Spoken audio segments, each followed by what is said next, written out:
Yes, You say it has been or is? it is, I think. You are correct. Okay. Yeah. All right. Surf's up again. It'll be about 10,000 miles away from Paris, though. It'll be the competition in July. Will be held on the French Polynesia island of Tahiti, home to the awesome but dangerous waves. Nice. Okay. All right, here we go. Mm-hmm. This is a little tougher. Roller speed skating, Olympic sport or not? Roller speed skating. I'm going to say no. That is correct. However, speed skating did get a trial role as demonstration sport of the 2014 Youth Olympics in China, but never full-on sport in the Olympics. Okay. Plunge for distance. Plunge for distance. What does that mean? Plungers dive from a standing position and remain prone as they glide as far down underwater as they can for 60 seconds. Olympic sport or not? I'm going to say no. Actually, it is. It sounds like free diving. So I thought. Yeah, I've never heard of this before. Yes. Okay. Plunge for distance appeared in the 1904 St. Louis Games. I don't believe it is a sport currently, but it was. So. Oh, okay. Yeah. Interesting. All right. Okay. You got one more, Farmer? Is that it? A couple more? Two more. Yeah, Cricket. all right. Cricket. It should be. Yes, it was in Los Angeles.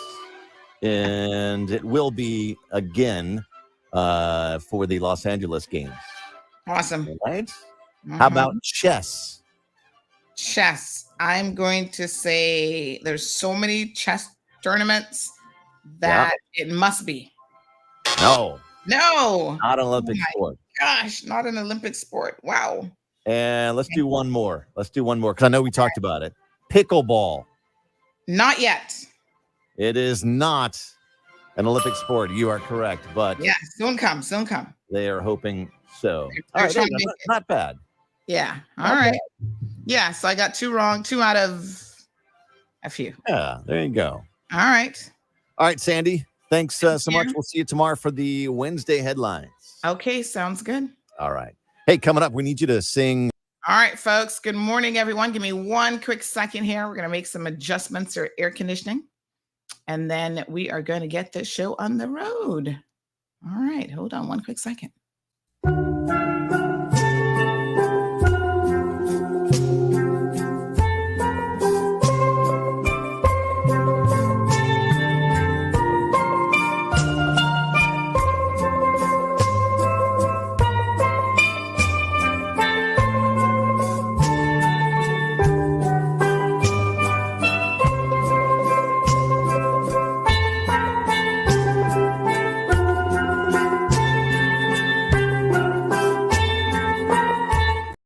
All right, folks. Good morning. How's everybody doing today? Happy Tuesday. You guys know what time it is. It is time for Medical Rundown Tuesday. We got superstar Shamari Scott. Good morning, Shamari. Good morning, Sandy. How are you doing? Proper introduction of you this morning. I'm good. How are you? I am good. Well, not feeling too good this morning. Lakers lost last night, so I don't know if you know. Obviously, you know I'm a Miami Dolphins fan, right? Yes. You know, I have on my Miami Dolphins orange, Miami Dolphins cup. But last night, I'm a huge Lakers fan, and Lakers have now gone down 0-2 in the best of 7. So whoever wins 4 first wins. Oh, so my you know, goodness. it's to the world. Well, they call them the world champions, right? It's to the champions of the NBA. So who won last year? So you know, yeah, it was going to be a rough battle anyway. But hopefully, we'll go home to LA and wrap it up and come back and beat them in Denver as well. So right, all good. All right, we're gonna wish you the best of luck with that. We love that you're into your sports, and you know Shamari plays in the senior league now as well. Hey, we don't call it senior league. You just call it over 40, okay? Over 40. My apologies. My apologies. It's senior league. Come on now, Sandy. Senior league. But yeah, so you know that's going well as well. We're in the semifinals. So hopefully we'll pull out a victory this Saturday, and I'll be able to give you some good news next week, Tuesday. Awesome. But yeah, that's going along as well. But you know why we're here, it's still exciting. 10 years of anniversary. We have special guests with us today. And there's an organization that's near and dear to our heart called Samaritan's Purse. and this is an organization that is a Christian organization that provides spiritual and physical care for the most vulnerable all Mm, across the world. And very early days when we had our pediatric cardiac program where we're helping kids in need from Haiti and from across the Caribbean and elsewhere. mhm, Samaritan's Purse is the name of the organization. And they were able to come on board and have actually worked with us with host families here on island with Dr. Benoit and the pediatric cardiac team to mhm, save hundreds of kids. So in totality, our pediatric cardiac program has mhm. actually saved over 1,000 lives since Wow. we've been here in our 10 years. And this program is near and dear and special to our heart. And as Dr. Shetty said, a solution is not a solution unless it's affordable. And we're able, through our efficiencies, to be able to offer these life changing surgeries at a much reduced cost. And Samaritan's Purse is able to raise funds to be able to meet those costs.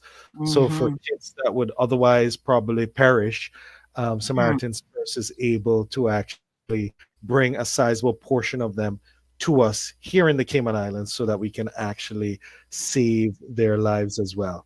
And I know you're Phenomenal.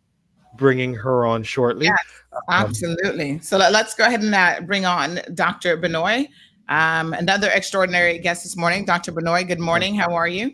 Good morning, Sandy. I'm pretty good, thanks. How Yes, are it's you? so good to see you. I see you've got on your little surgical cap there, so I'm sure you have a busy day ahead of you. Yeah, today is operating day. Yes, operating day. Good stuff. Good stuff. So you guys already know Dr. Benoit. He's joined the program before.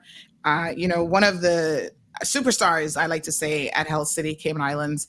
I think they all are because they work as a team. They work collaboratively to do so many amazing things when it comes to healthcare here in the Cayman Islands and beyond. And this is one of those programs that demonstrates the wide reach of the healthcare that Health City Cayman Islands offers both regionally and internationally. So shall we bring in Miss Cindy from Samaritan's Purse this morning? Good morning. Good morning, Sandy. It's nice to meet you, and it's nice to see you, Shamari and Dr. Benoit. Congratulations on your 10th anniversary. We're so excited for you, and you've been such an outstanding partner. We are just excited to be on this program with you today. Definitely. And just so you're aware, Sandy, and the listening Mhm. off audience, Miss Cindy's the director of the Children's Heart Project at Samaritan's Purse. So she's vital in this program that's helped to save so many hundreds of kids. That Dr. Benoit. So you always at times will hear from Dr. Benoit with his clinical director hat on. Mhm. Today, or surgical cap on.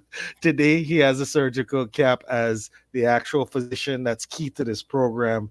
saving these most vulnerable young people. So this is Dr. Benoit's passion, where Mhm. he's able to go in and save little hearts and mend little hearts, and we'll get into that today. And so Mhm. very proud to be a part of a team such as Health City 10 years in, and that was one of the reasons why I left the Department of Tourism when people thought I was crazy to leave being director to go over to Health City. But just understanding the fact that I may never save a life, but I can actually be a part of an organization that will change and save so many lives across Mhm. the globe.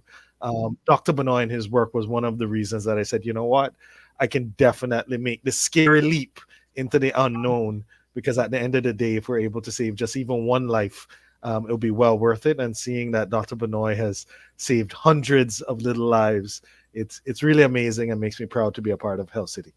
Yeah, I mean, this is fantastic. So, Cindy, can you tell us a little bit about your organization and this project, the Children's Heart Project at Samaritan's Purse? Yes, yes. First, let me just tell you briefly about Samaritan's Purse. Samaritan's Mhm. Purse is an international evangelical relief organization that's been around since 1970 to aid the hurting people, the vulnerable people around the world, victims of war, natural disaster, poverty, famine, and disease. And Children's Heart Project is just one project Mm, within Samaritan's Purse. mm, And the Children's Heart Project started in 1997. We began bringing children from Bosnia after the war. The hospital there had been mortar shelled, And so the children no longer had access to surgery. So we started small. We started bringing kids from Bosnia. And since then, we've brought over 1,500 children from many countries. And currently, we're working in Bolivia, Mongolia, and Uganda.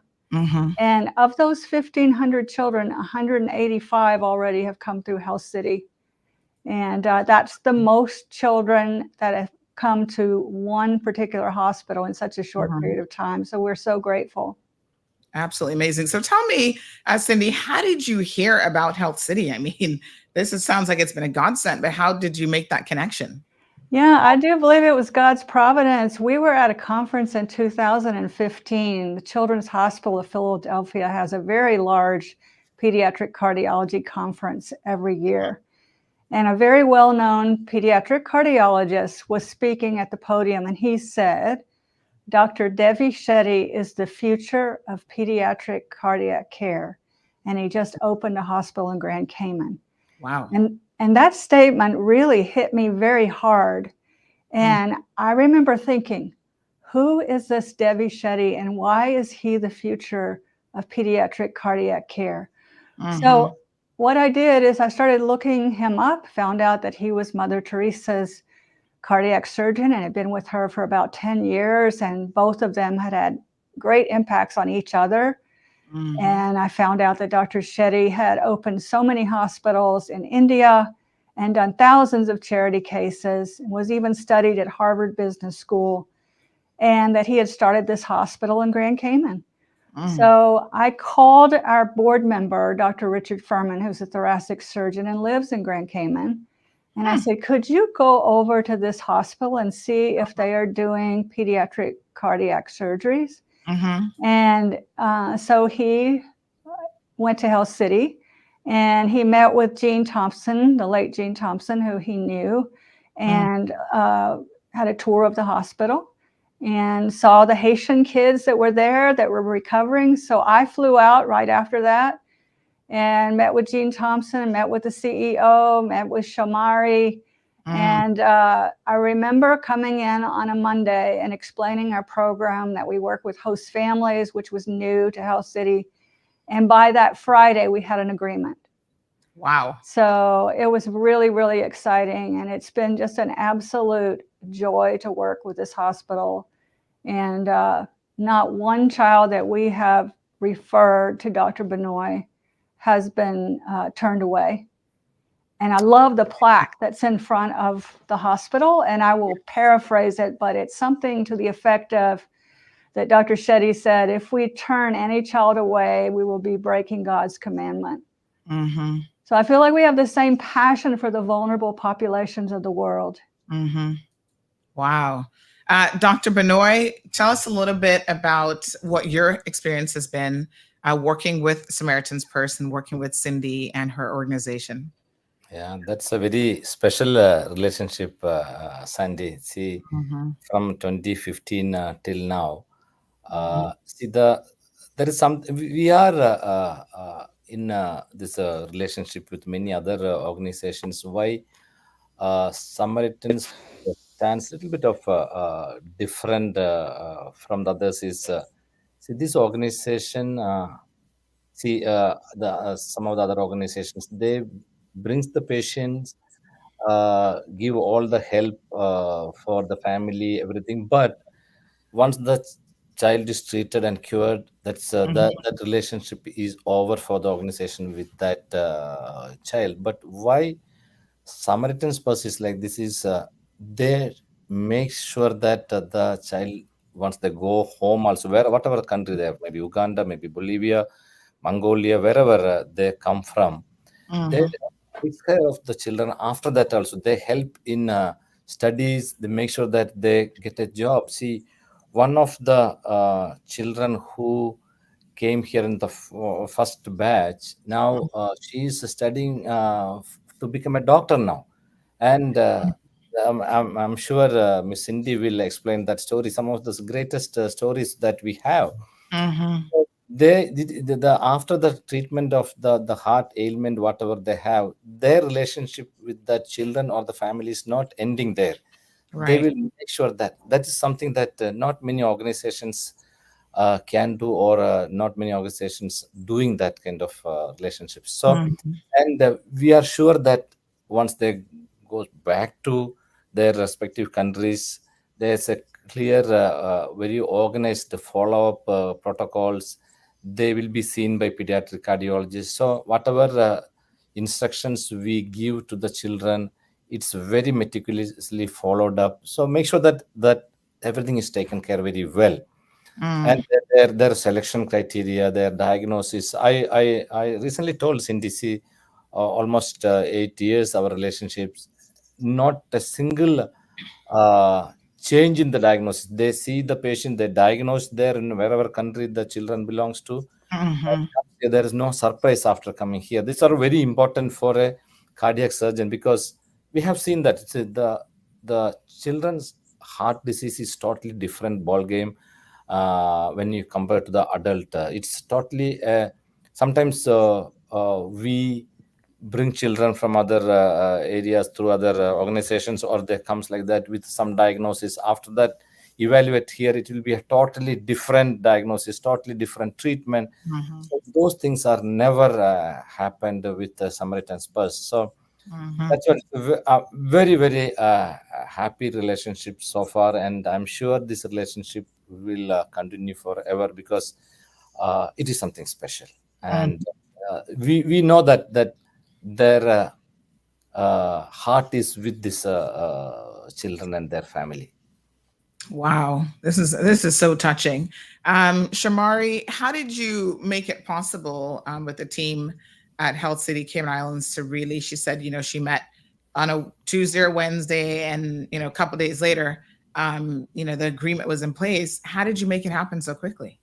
Well, that's the great thing when you have physicians who are in charge of your organization. Mhm. At the end of the day, the patient is always at the center. And the vision behind Health City was actually to help the most vulnerable, to make sure that people have access to healthcare. So when you have a reputable organization like Samaritan's Purse, and obviously we have physicians like Dr. Benoit, the admin should never in between patient and physician in order to make it happen. So Mhm. we would have worked the midnight oil, knowing that this is the right partnership in order to help, especially young children. Mhm. So we made sure it happened, and our team was built to be able to deal with international patients. We have an international division, and Samaritan's Purse is also unique, where they have relationships with host families. So that Cayman kind that is there. It was the Mhm. perfect, for lack of a better word, perfect partnership, perfect marriage between Samaritan's Purse and Health City. But at the end of the day, to make sure that these most vulnerable kids would gain access to life saving heart surgeries, the admin arm will never stand in the way of making that happen. Mhm. Absolutely gorgeous. We have some listeners to the program who are familiar with Samaritan's Purse. So we have Miss Aline says that I'm a volunteer at my church whenever our church is responsible for a group. The last group was from Bolivia 2 months ago. In October, we had a Ugandan group. So you're working with other organizations, Cindy, in the Cayman Islands, including churches. Can you tell us a little bit about how the placement process works and why it's imperative that you have these volunteers and organizations here in Cayman who are partnering with you as well? Yes, our model is that we bring children with, sorry, I'm getting a little feedback here. Um, we bring children and they stay with host families from local evangelical host churches. Mm-hmm. And so, in order to bring the children, we have to find pastors and churches that are willing to host and volunteer and provide physical, spiritual, uh, emotional support when the children are recovering. So we work with many hospitals across the island that have been just outstanding, many volunteers that have been outstanding. And the number of children that we can help depends really on the island. I know Dr. Benoit would take 100 children from us, and uh, our limiting factor is finding enough churches, finding enough volunteers that would host these children while they're on the island, and they basically host after surgery during recovery. So we've developed really close relationships across the island. We have 2 staff that are there now on the island that are meeting with churches, meeting with volunteers, that work full-time just working with the volunteers.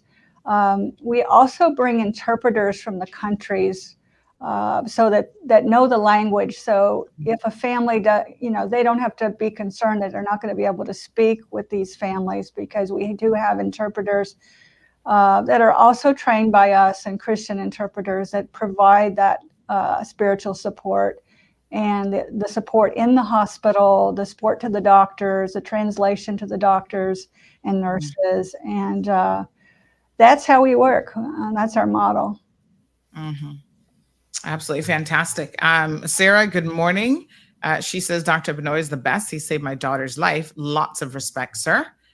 We also have Kamora John, who says, good morning, all. Hi, Dr. Benoit. Thank you again for saving my baby Tamaya John's heart all the way from Trinidad. So lots of people listening from around the globe this morning who've been touched by, I'm sure, this organization, Samaritan's Purse, as well as Health City, Cayman Islands. So let's watch a little short video. Some of you may be wondering about, how Samaritan Purse works and the life-saving just benefits that so many people have gotten from this. And here's a really warm and touching story. Fue muy doloroso saber que tu propio hijo está enfermo, y más que es chiquitita, recién aprendiendo a vivir, queriendo tener una vida. Es muy feo. This is a mother. She was 14 years old when she got pregnant, and she decided, okay, she won't have an abortion.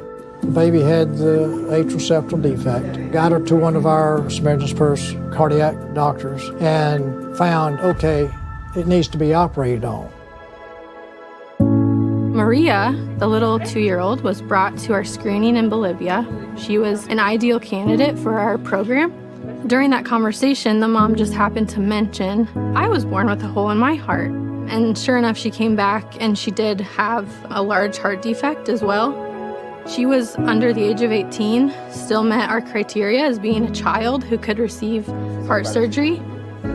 When she got 10 years old, 11 years old, she wasn't able to do the things that her friends could do. She just didn't have the oxygen in her blood, and they started making fun of her. Me dijeron cosas feas que no quiero recordarlo y ya no puedo. Pues yo me sentía mal, ¿no? Al ver que no podía hacer nada por mi hija, porque la verdad no teníamos cómo hacerla operar a ella. Así que me dolía mucho verla a mi hija así.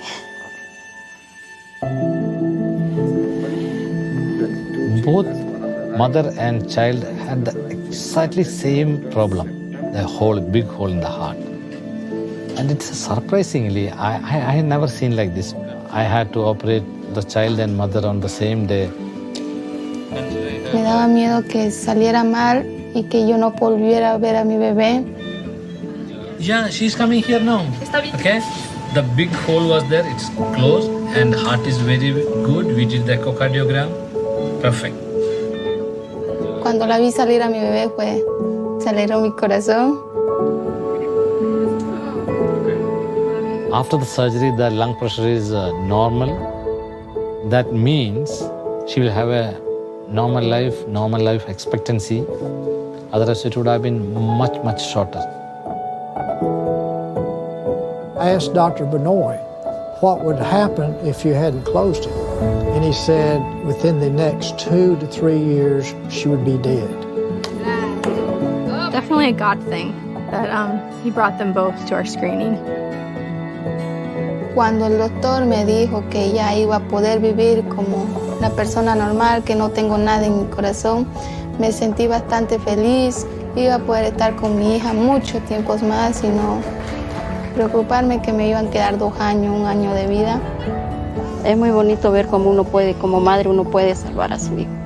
Ahora veo la diferencia, que sí, ella puede hacer todo normal, y ella juega tranquila, corre tranquila, ya no se agita mucho. Sí, 1000 veces nueva María. So in Children's Heart Project, we're not only focusing on the physical heart and healing, but The ultimate goal is to share the love of Christ with them. Apoyo espiritual he tenido de Jesús, de estudios bíblicos de aquí que hemos ido. He tenido mucha ayuda, he podido entregar mi vida a Dios.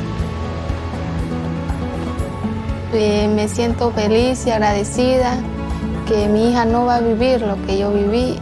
Es como si un peso se me haya quitado de encima, que ella va a poder jugar, correr, como si nunca hubiera pasado nada en eso. So the mother saved the baby saved the mother. And both the mother and the grandmother accepted Christ this week. This, I think, has been the best example of what Children's Heart Project was all about. It all rests in the Lord's hands. I think He's using Samaritan's Purse to do that well. Así como tuve una nueva oportunidad de vivir, también tuve una nueva oportunidad espiritual. La verdad sí existe, el poder de Dios existe. ¿Qué le podría decir? Darle las gracias, que gracias a Él, primeramente Él, ¿no? Darle las gracias a Él y a toda la gente que nos han ayudado, que han hecho todo lo posible para que vengamos y estemos aquí. Se le podría dar las gracias, 1000 veces gracias.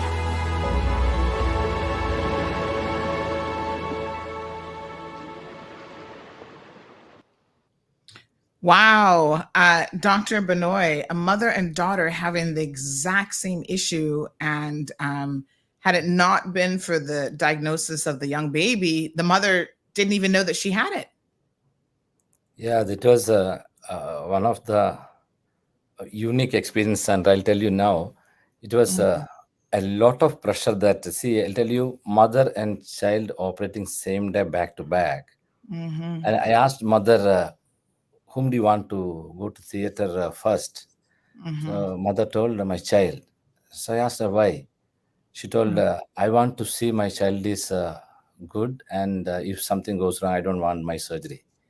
So you know that pressure comes, not the surgical technique or difficulties or anything. It is that the same day going one after other, and that emotional aspects of that. So that was a little bit of different. I mean, I never had to go through this situation in my whole surgical career of 25 years. Mm-hmm. And that diagnosis also, like that, the ditto finding in both mother and child, the inside the heart, exactly the same. And it was a very, very surprise finding and experience. And as Dr. Farman told, mother saved the child, and child saved the mother.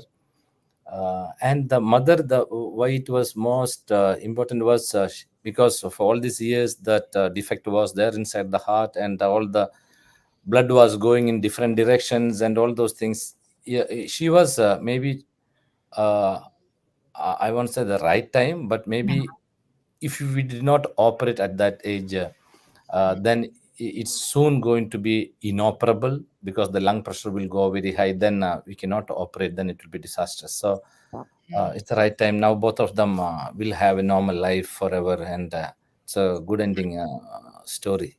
Wow. Thanks I mean, to Cindy, yes, when you hear of stories like this, with this collaboration, and Samantha's Purse has been able to save so many lives, I mean, what are your thoughts? You must be just so immensely appreciative of, obviously, the amazing surgeons that are available. But I mean, you have to think in a situation like this that there's so much more. You know, there definitely is a higher power when you see a story like this happening. Everything just lined up so incredibly perfectly. Yes, I believe the Lord brought her to us. I can tell a little bit more about the screening. So when she came to the screening, the mom told us that her daughter had a heart defect. And then she just happened to mention, oh, when I was a little girl, I also had a heart defect, but the doctor told me not to worry about it. It would close. And our staff felt this urgency to go ahead and screen her. And at first she said no, but we said, you know, please let us do an echo on you. And we did the echo on her, and like Dr. Benoit said, she had this huge hole. And at her age, it was so, it made her urgent. So we know that God brought her to us. And I immediately emailed Dr. Benoit and I said, you know, we have this mother and child. Would you be willing to take both of them? They both have the same defect. And we sent the records to him and he accepted them. And we're so grateful.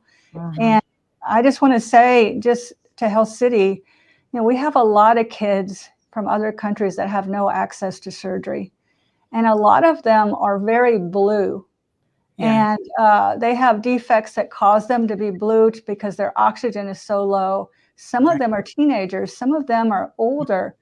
You know, in our countries, they would be fixed, you know, when they're babies. And so they've suffered so much. And some of these defects are such that it's hard to find a hospital that will accept them. And as I said before, Dr. Benoit has never turned away a child. I have a photo I want to show you of a child. I hope you can see this. This is one of those blue children, and you can see on this side how blue she is, and then right after surgery, you can see how pink she is. This is one of these kids who had a condition called tetralogy of Fallot and was squatting all the time and having spells, and she wouldn't live very long. And this is an example of the many children that Health City has helped over the years that are now living very healthy lives. And Dr. Benoit mentioned one child that had come, her name is Amarzaya. She was 18 years old and she had tetralogy of Fallot. She was blue and she had surgery at Health City. She did extremely well. And now she's in medical school in Mongolia to be a pediatric cardiologist because of her experience at Health City. Wow. So she's been touched that her entire life has been altered. Now she wants to help other people. So it's amazing how an experience like that can change the entire trajectory of your life and allow you to also be there for others. Just really, really amazing. So we have a question here, I think, maybe a question comment combo. So Ingrid was saying that you don't need to bring translators because there's plenty available on island. But when you're talking about countries like Mongolia, Uganda, you probably don't have those translators available on island. So Ingrid, just a reminder that we're not just talking about Spanish-speaking countries. We do have a lot of Spanish-speaking people here. But tell us a little bit, Cindy, about how you utilize the local resources available right here in the Cayman Islands.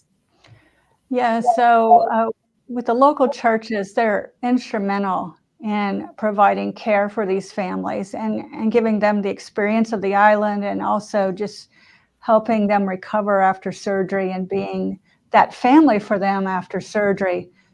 A lot of our families, the Spanish-speaking families, we do bring interpreters, but they attend Spanish church, Spanish Bible studies. They, are involved with the Spanish community on the island. And the other beautiful thing is all of our kids from Uganda, from Mongolia, from Bolivia, a lot of them are at the hospital at the exact same time. So they get to meet one another and they're from all different countries. And our community on the island will minister to all these different countries at the same time and give them experiences like visiting the beach, which they've never seen in their lives before, and just coming alongside them and providing for them meals and just outings and support. It's a beautiful thing. It's really a project of the entire island, to be honest. Beautiful. Now, Samaritan's Purse has been around since 1970. Wow. So over 50 years. Yes. This is amazing. Yes, we have our headquarters is in Boone, North Carolina, where I am right now. Our president is Franklin Graham, the son of Billy Graham. We also have affiliate offices in Canada, in the UK, in Australia, in South Korea, and in Germany. And then we have field offices in 15 countries, and we also have ministry partners in over 100 countries. We work with major disasters around the world. So we help victims of war, poverty, natural disaster, disease, famine. And so we have lots of things going on all the time here. And it's just a blessing to be a part of that. Beautiful. Well, we are going to give away some health, executive health checks today. I see Miss Faith saying that good morning team, Health City is hope. I soon come for my executive check. So we gave away a few. How many are we going to do today, Shamari? I know this is a wonderful opportunity for people to get. We are going to do 3 today, so we'll Okay. save 3 for next week. Awesome. The last week in April. Yeah. So, folks, Shamari, tell us a little bit about the executive health checks. This is a way to ensure that you are getting, at the very minimum, a baseline set of tests to see where you are, heart health, everything really. But they're so invaluable in you knowing if you potentially have anything that you need to be keeping an eye on. And there've been some times that people have actually discovered through the executive health checks that there's something a bit more serious going on with them. No, definitely. You do a good job talking about the executive health check all the time. But as you said, you need to know your numbers. So you come in for your executive health check. So it's more or less a full body screening where you go through various tests, various analysis, and then at the back end, you have a physician that actually goes through what the different numbers mean. And where you may need to do certain things. You may need to change your lifestyle a little bit. They may tell you your cholesterol is a little bit. They may tell you you're pre-diabetic. And if you don't want to go down this route, here's what you need to do. But for the most part, it's always about knowing early. So even if there is an issue, as we are always saying, medicine is such today that if you know early and we're able to treat or we're able to put you on a regimen that you can reverse some of these negative impacts, it actually goes a long way towards either saving life or to actually having a better quality of life. So knowing early is always best. But the reason we do a lot of screenings and always promote the executive health check is so that people can actually prevent occurrences. We even though Dr. Benoit is there, we don't want you to have to go see Dr. Benoit later in life, and that's why we try and change trajectories. And the only way you can do that, we have a saying in management: you can't manage what you don't measure, right? So you have to measure to know exactly where you are, so you can manage your lifestyle in best moving forward in order to get the healthy results that you want. So a lot of people, it's become synonymous, and a lot of people look forward to executive health checks. So we're always excited that people are asking for it. Yes. And we do have some photos here, obviously, from the many patients that you see. We've just got a handful here, Shamari. This is one of the walls there. I think this is on your wall, yes? In the actual.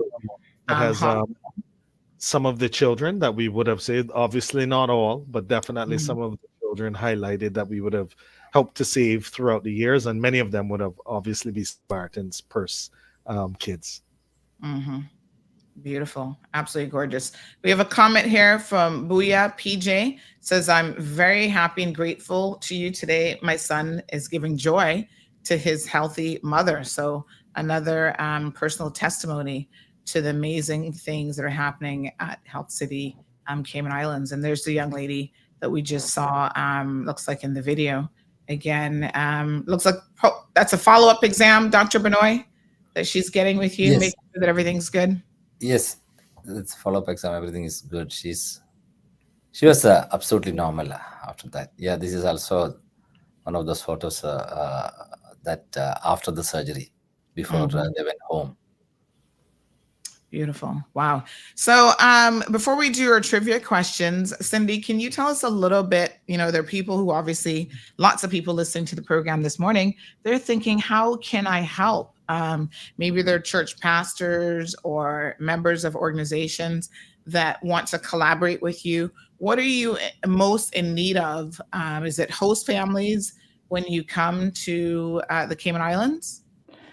Yes, I think we need a couple of things. We need more host families from local host churches. One of the things we also need is space. So sometimes people have homes that are small and it's harder to host a group. We do have a mission house that we work with, but to bring more kids, the mission house is always full.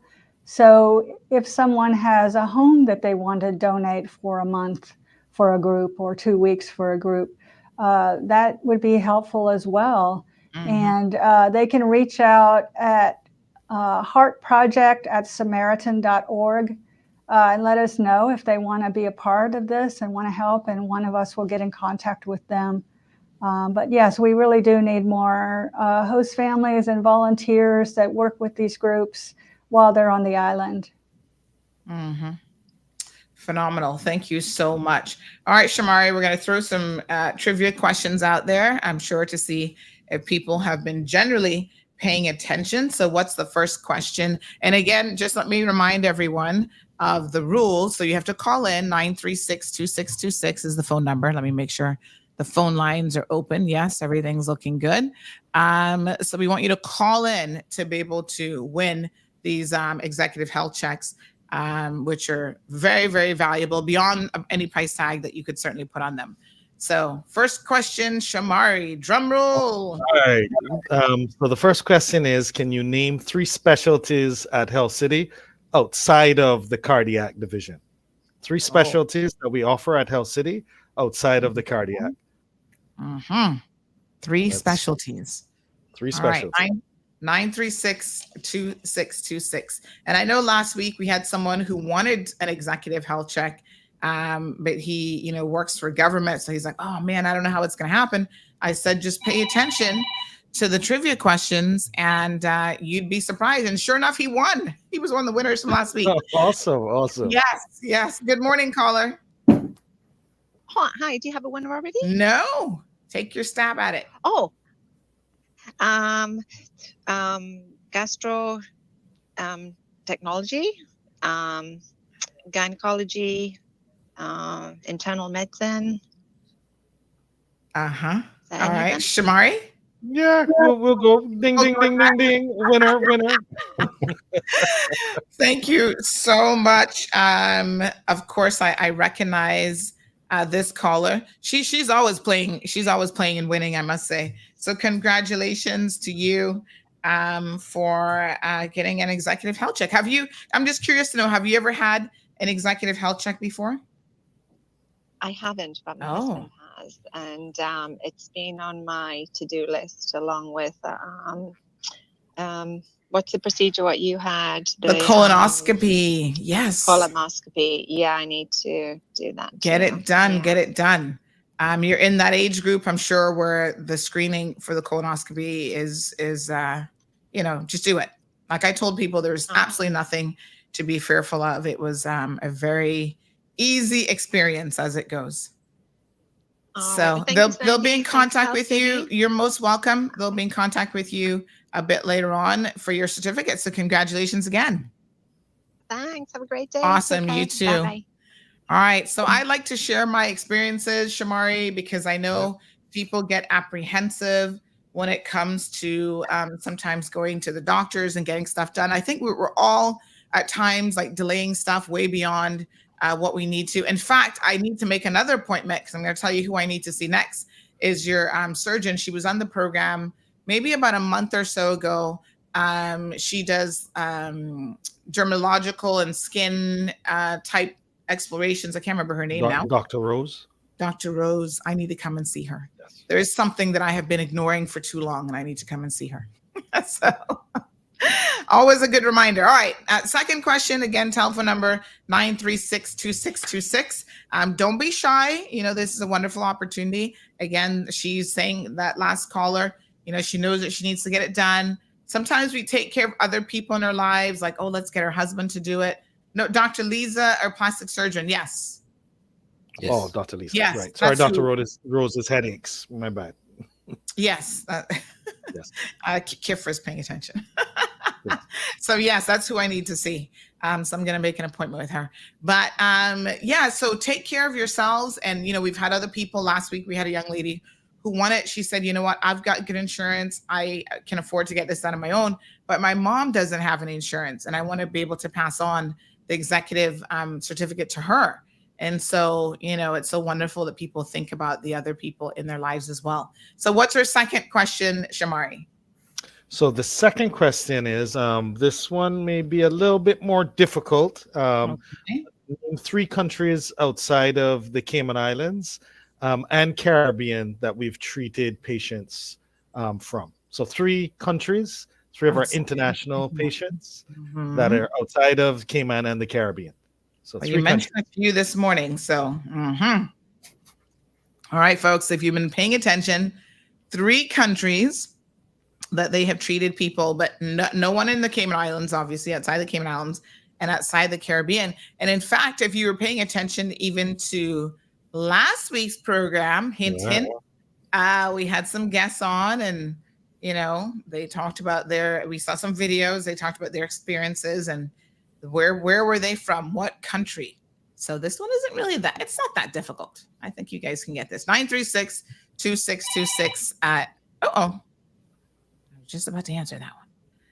All right. 936-2626 is the telephone number. So give us a call. I feel like I need to play my little, where's my Jeopardy? My Jeopardy button. Hold on. Yes. Here we go. Good morning, caller. Welcome to the program. Good morning. Good morning. All right, let me try my luck now. All right. Is it Uganda, Canada, and maybe Afghanistan? No, Afghanistan. I don't know if we've had anybody from Afghanistan, Dr. Benoit. So you were almost there, but America. Shall we give it to him? He threw in America. Yeah. All right, you got it. Stay closer to home. United States of America. So I mean, the funny thing is, right? We've treated patients from over 70 countries. Yes. Right. So you chose one that wasn't in the 70. Oh my gosh. But good guess. Choose one that's not in the question.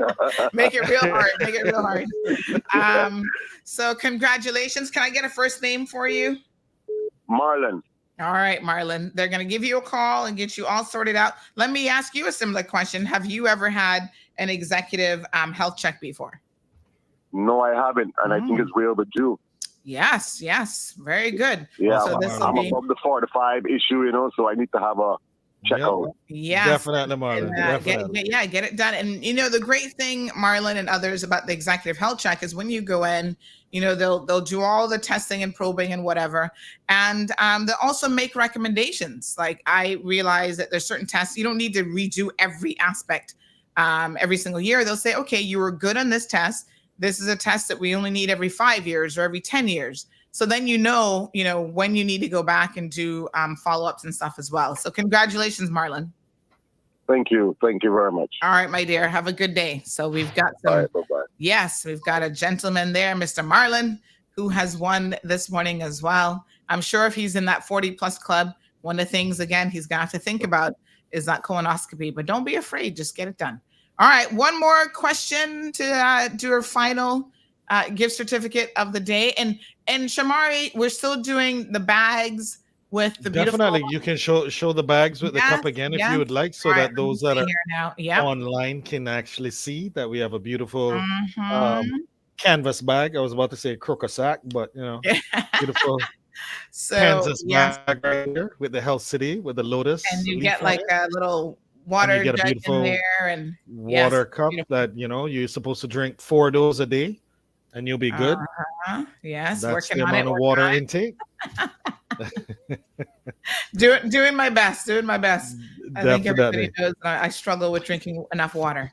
But and so yes. The final question for today is can you name 3 locations of Health City in the Cayman Islands? So the district and or area that Health City is located. 3 locations. 3 locations. Ooh. Yeah.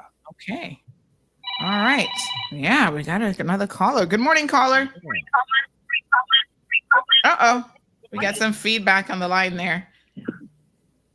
Sorry about that. Good morning. Good morning, Mary. There is Health City in East End. Yes. There is Health City in Camana Bay. I'm not sure if it's Market Street. What's that street? Yes. And then there's a Jean Thompson. I don't know if that's still Camana Bay, but it's further down. She is correct. The Gene Thompson Radiotherapy Center. Yes. Yeah. Okay. Good going. Good going. She got it. Congratulations. Wow. Well done. Well Thank done. you. Caller, just give me a first name. My name is Lorraine. Maureen. I have never had a test done, wow. But I have to say I have experienced firsthand Health City. Mm-hmm. My dad was at another facility. I think I sent you a text last week where we were told he would not see Christmas, and this is like summer. He was not going to live to see Christmas. And Health City, we called up there. We needed a referral. We were going to take him out heads or tail. I don't care what they say. We were going to take him out of there. When we got there, it was like they knew us. It was like we got a presidential treatment. It was like second to none. Wow. Dr. Benoit, his team, they rallied around. They had to send off because his case, he needed a particular stent that was like a lowercase h, which is not the regular. And so they had to get it ordered, made, tested, and shipped to the Cayman Islands within 2 or 3 days. I was like, that is a goner. It's not going to happen. How is that going to happen? And I think it's in Texas or wherever they did, but they got it back here in time. He had the surgery done. This was like 5 years ago. That is fitter than I am. So like, I really want to get this executive check because Daddy was here last week and I was like, my God, my father looks younger and fitter than me. Wow.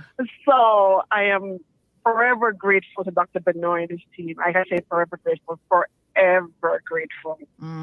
Such an amazing story. Congratulations again for winning today. And take care of yourself. You.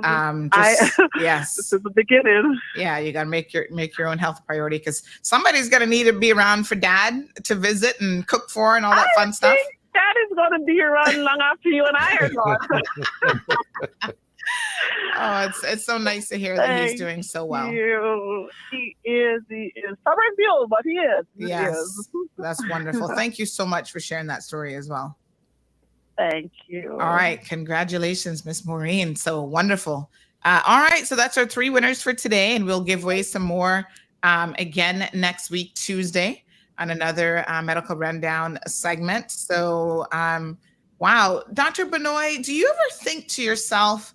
I mean, maybe you just don't ever think about it, but how many actual lives you have saved and how many people that you've improved the quality of their lives? Do you ever sit down and contemplate? My goodness, it's a lot, I'm sure.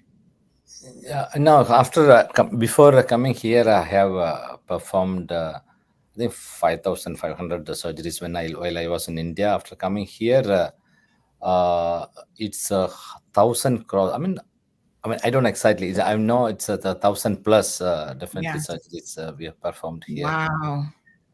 And while on this show, when Samaritan Bus is here, I just want to mention one thing. See, Cindy, 1 in every 100 children are born with some forms of heart problems. And requires some kinds of intervention, either surgery or some device intervention or whatever. And there are millions of children in the developing countries without access for all those kinds of advanced heart surgeries. And these kids are either dying depends on the complexity of the problems in the few weeks or months or years.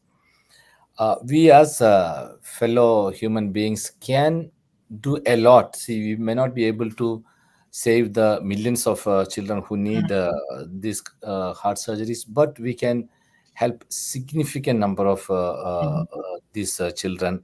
And we have organizations like Samaritan Bus. They will find out, they have a mechanism to find out these families with children not able to afford or they do not have that kinds of facilities wherever they are living in.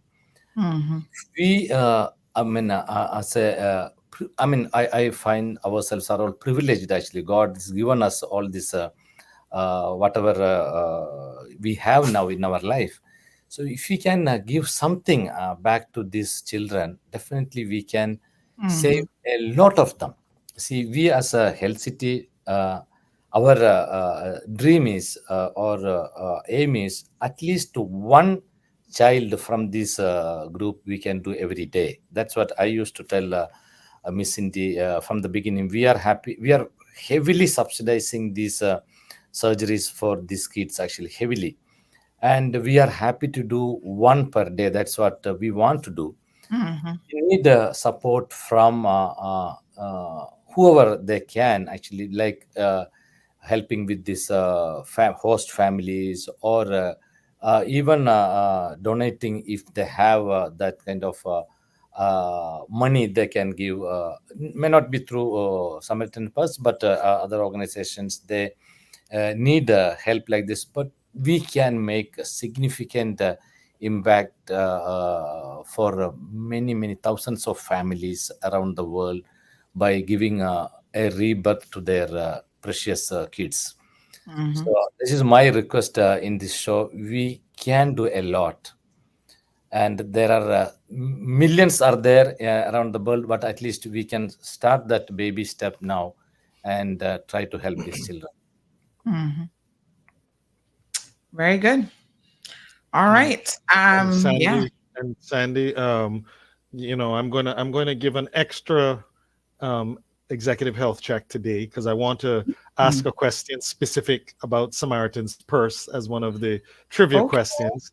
So to make sure people were actually listening, can our listening audience please tell me when Samaritan's Purse was actually founded? What year was Samaritan's Purse actually founded? They would have really had to have been paying attention. Booya says, our Mongolian parents are very grateful to Dr. Benoit and the Samaritan Purse Children's Heart Project. We're always grateful for the gift of life to our children. Thank you so much, Booya. Good morning, caller. Do you know when Samaritan's Purse was first founded? You got to turn down the radio in the background for me. Hi, good morning. It was 1970. That is correct. Wow. Very good. You were paying attention this morning. Good for you. Yes, I was. Awesome. So just give me a name. First name is fine. Renee. Renee. And tell me, Renee, have you ever had an executive health check before? No, I haven't. Okay. Have you ever thought about it? Have you thought, yeah, this is something I should do? I've considered, yeah. Yeah, well, great. Now you get the opportunity to do it. And have you been to Health City before? You get to go check out their facility? Yeah. All right. There's I want to tell you a little bit of a secret. Thank you, Renee, and congratulations. We passed on your information as well. Thank you. Have a good day. You're welcome. You too. We got other people trying to win those certificates there, Shamari. Next week. We'll have more. So yes, so we have a winner already. But I'm going to tell y'all one of the little secrets to going to Health City that y'all have to check out is the food. I'm just saying. While you're there, visit the cafeteria. It's not your run-of-the-mill, hospital food, and also the Blue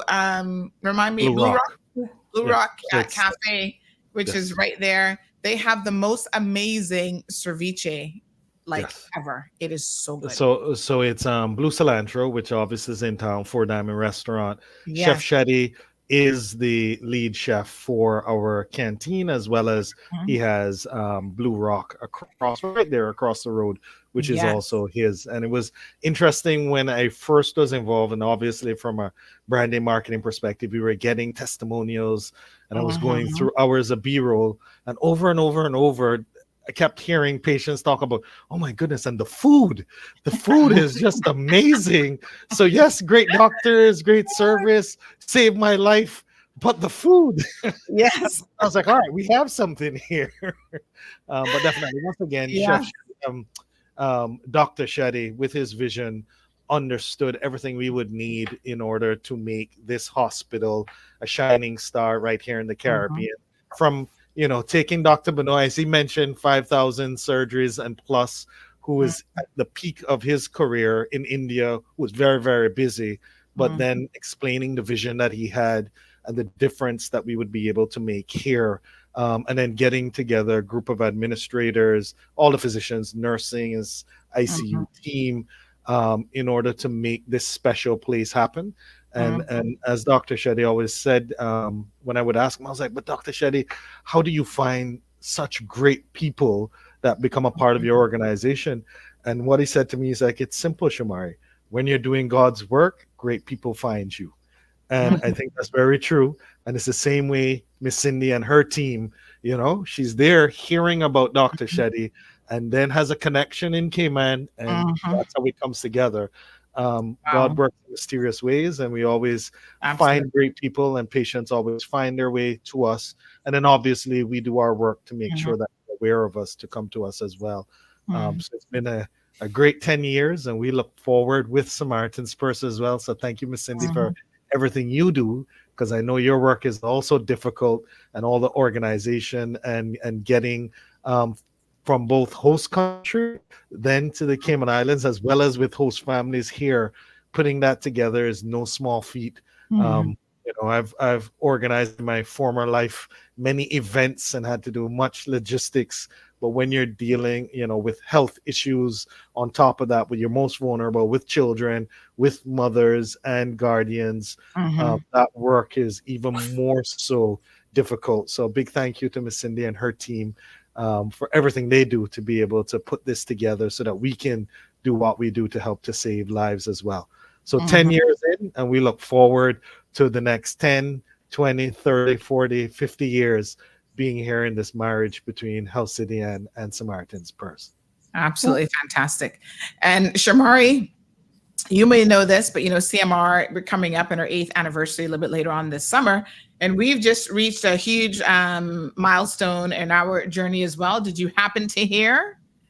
#1 news source in the Cayman Islands? I did. Because obviously the Tower Market Research, we also gain and attain a copy of that as well.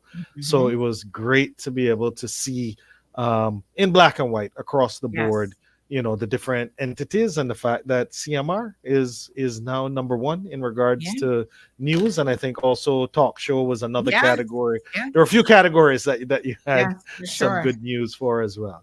Congratulations. Congratulations, Thank Sandy. you. Thank you guys so much. Really great. Yeah, we were excited. I mean, we'd been #1 talk show for a couple years running, but we saw almost double-digit gains, I think, in that category as well. So, you know, programs like this, people love. We got over 250 people right now tuned in just on social media alone. People just love to learn. We do so many different topics. And I say there's always something here, I feel like, for everyone. You know, maybe not every single topic is to a particular person's liking, but we give people variety. We educate people. And the segments on Tuesday, I must tell you, so many people look forward to them. The days that Shamari isn't here for whatever reason, people are like, where is Shamari? What's going on? You know, so it's just absolutely amazing. Now, tell us finally, before we wrap up this morning, Shamari, I know that Health City Cayman Islands is really, really committed to working with NPOs, obviously across the Cayman Islands and even globally, as we see here with the Samaritan's Purse partnership. But tell us, why is it so important for Health City to work with charitable organizations? It's a part of our mission, right? And that's why I think Miss Cindy said that the values align.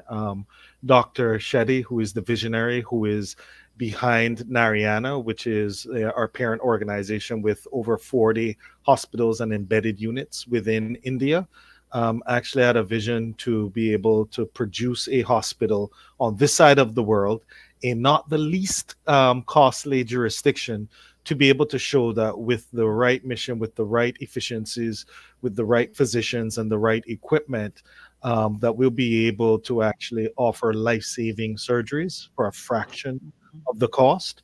And at the end of the day, I'll always remember Dr. Shetty traveling in a car with him when we were in India.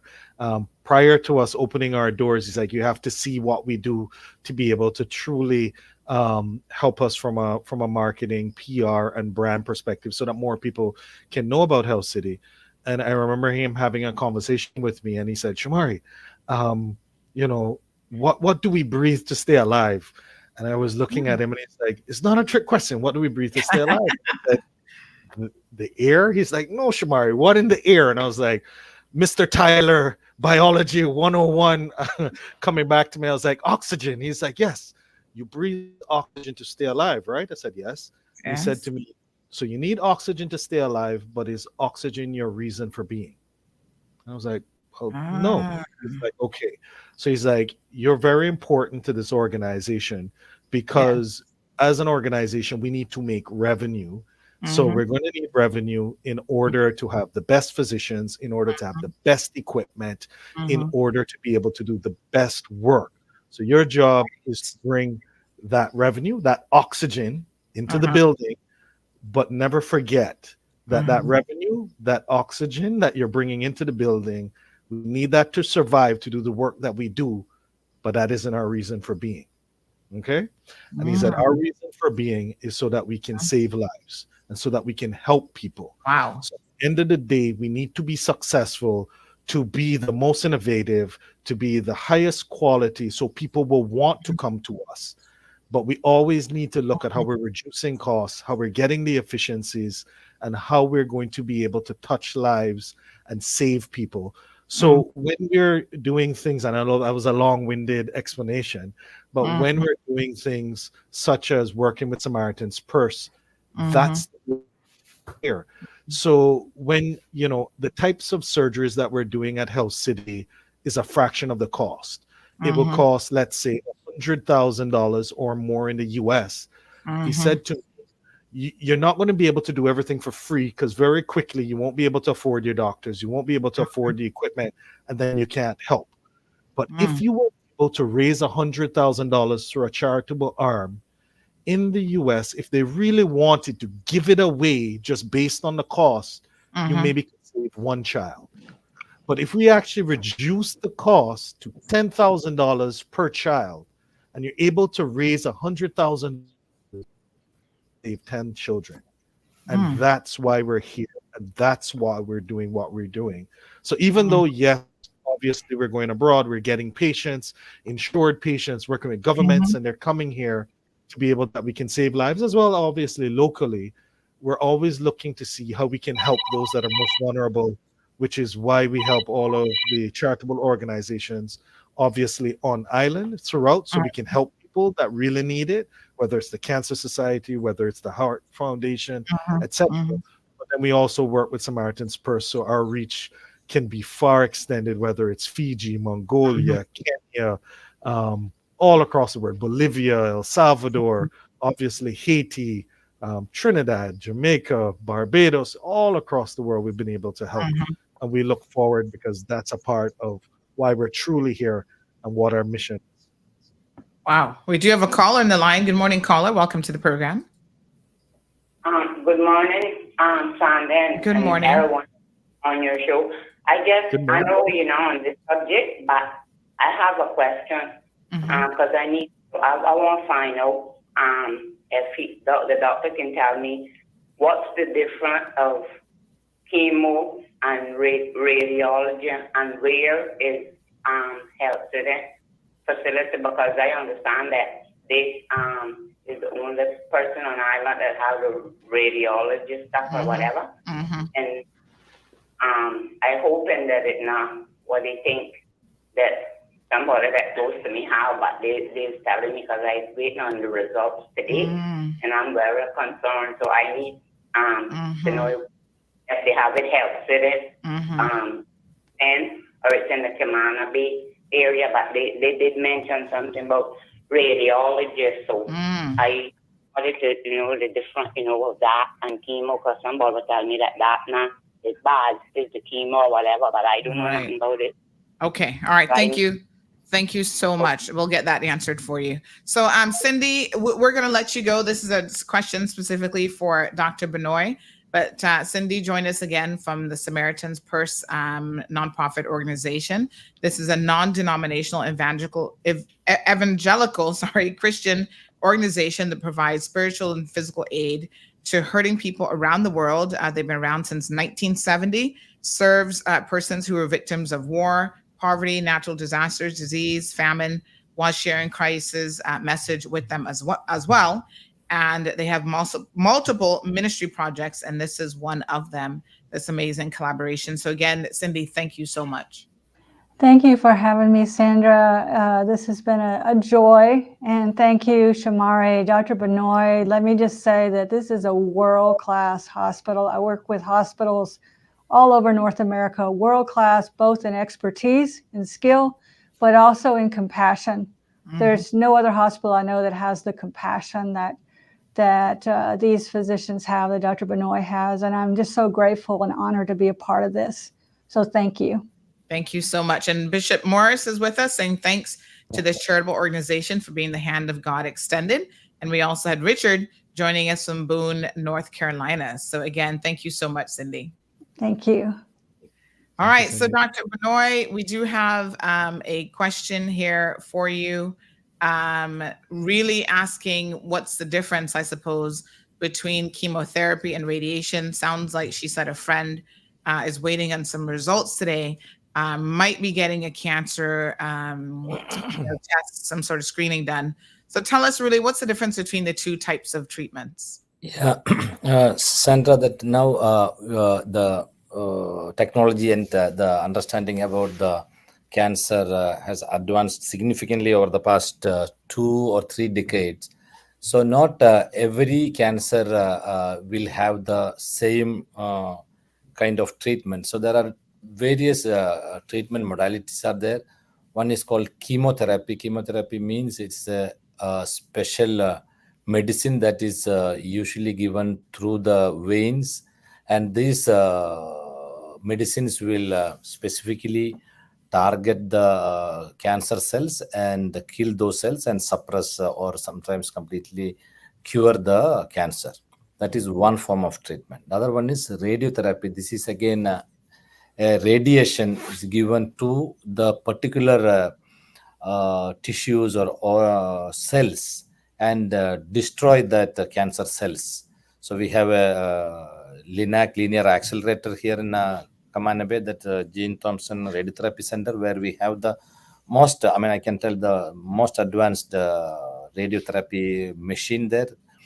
And that specifically, the earlier generation of this radiotherapy, the problem was it was scattered radiation. So instead of targeting only that cancer cells, it used to kill or damage the normal tissues around that. So now with that precision treatment, with this advanced technology, that it will only destroy the cancer cells. That's basically, it's a different form of treatment. One is medicine, one is using radiation. Two different forms of treatment. Other like immunotherapy, a lot of other forms of treatment also there. But if you ask, most of the cancers will be treated by either by surgery or chemotherapy or radiotherapy or immunotherapy. So this chemotherapy and radiotherapy, if she asks, again, two arms of treatment modalities. Whichever is good, that's the oncologist will be able to tell, depends on the cancer, what organ is involved, what stage is that, and a lot of the biopsy report that will tell about the kind of the cancer that is susceptible to these forms of treatment. That only an oncologist or oncologists combined, they will have the meetings, and that they will decide, okay, this is good for this patient with this cancer of this stage. So to this again, only the she has to meet a oncologist to understand what forms of treatment will be suitable for her friend. But So, we have everything on the island available. Yes. Yeah. And Sandy, the Oncology Radiation Center is located at Kamana Bay. Yes. Right. So what I was going to mention, Sandy, is that sorry, the Gene Thompson Radiotherapy Center is right next to the new hospital. So people might be thinking about the clinic that's actually in Kamana Bay, but this one is right in the new hospital that you see going up by the roundabout. It's right to the side next to CIS. So it isn't the clinic. It's right there next to, and she was correct in her question in regard to Health City is the only facility on island that has the radiotherapy. center, and Dr. Benoit can speak to this, but depending on the disease profile and the organ, etc. Previously, people, when radiotherapy was the best modality for them, to fly overseas and would have to be either fly back and forth for many weeks or be there for a long extended period of time based on the fractions that you would need, which may only be 30 minutes to 45 minutes or even 15 minutes a day for a series of days over a week and or the such, but usually it would take weeks or months. So one of the reasons why we went ahead and did it is because this is one of the most expensive treatments that, once again, being true to our mission, we want to reduce the costs. But outside of that, the actual factor of not having close family members there with you when you're going through this type of scenario, it just makes it that much more difficult when you're overseas. And now you can have your family with you while you're going through these types of treatments, which also helps in the recovery as well. Beautiful.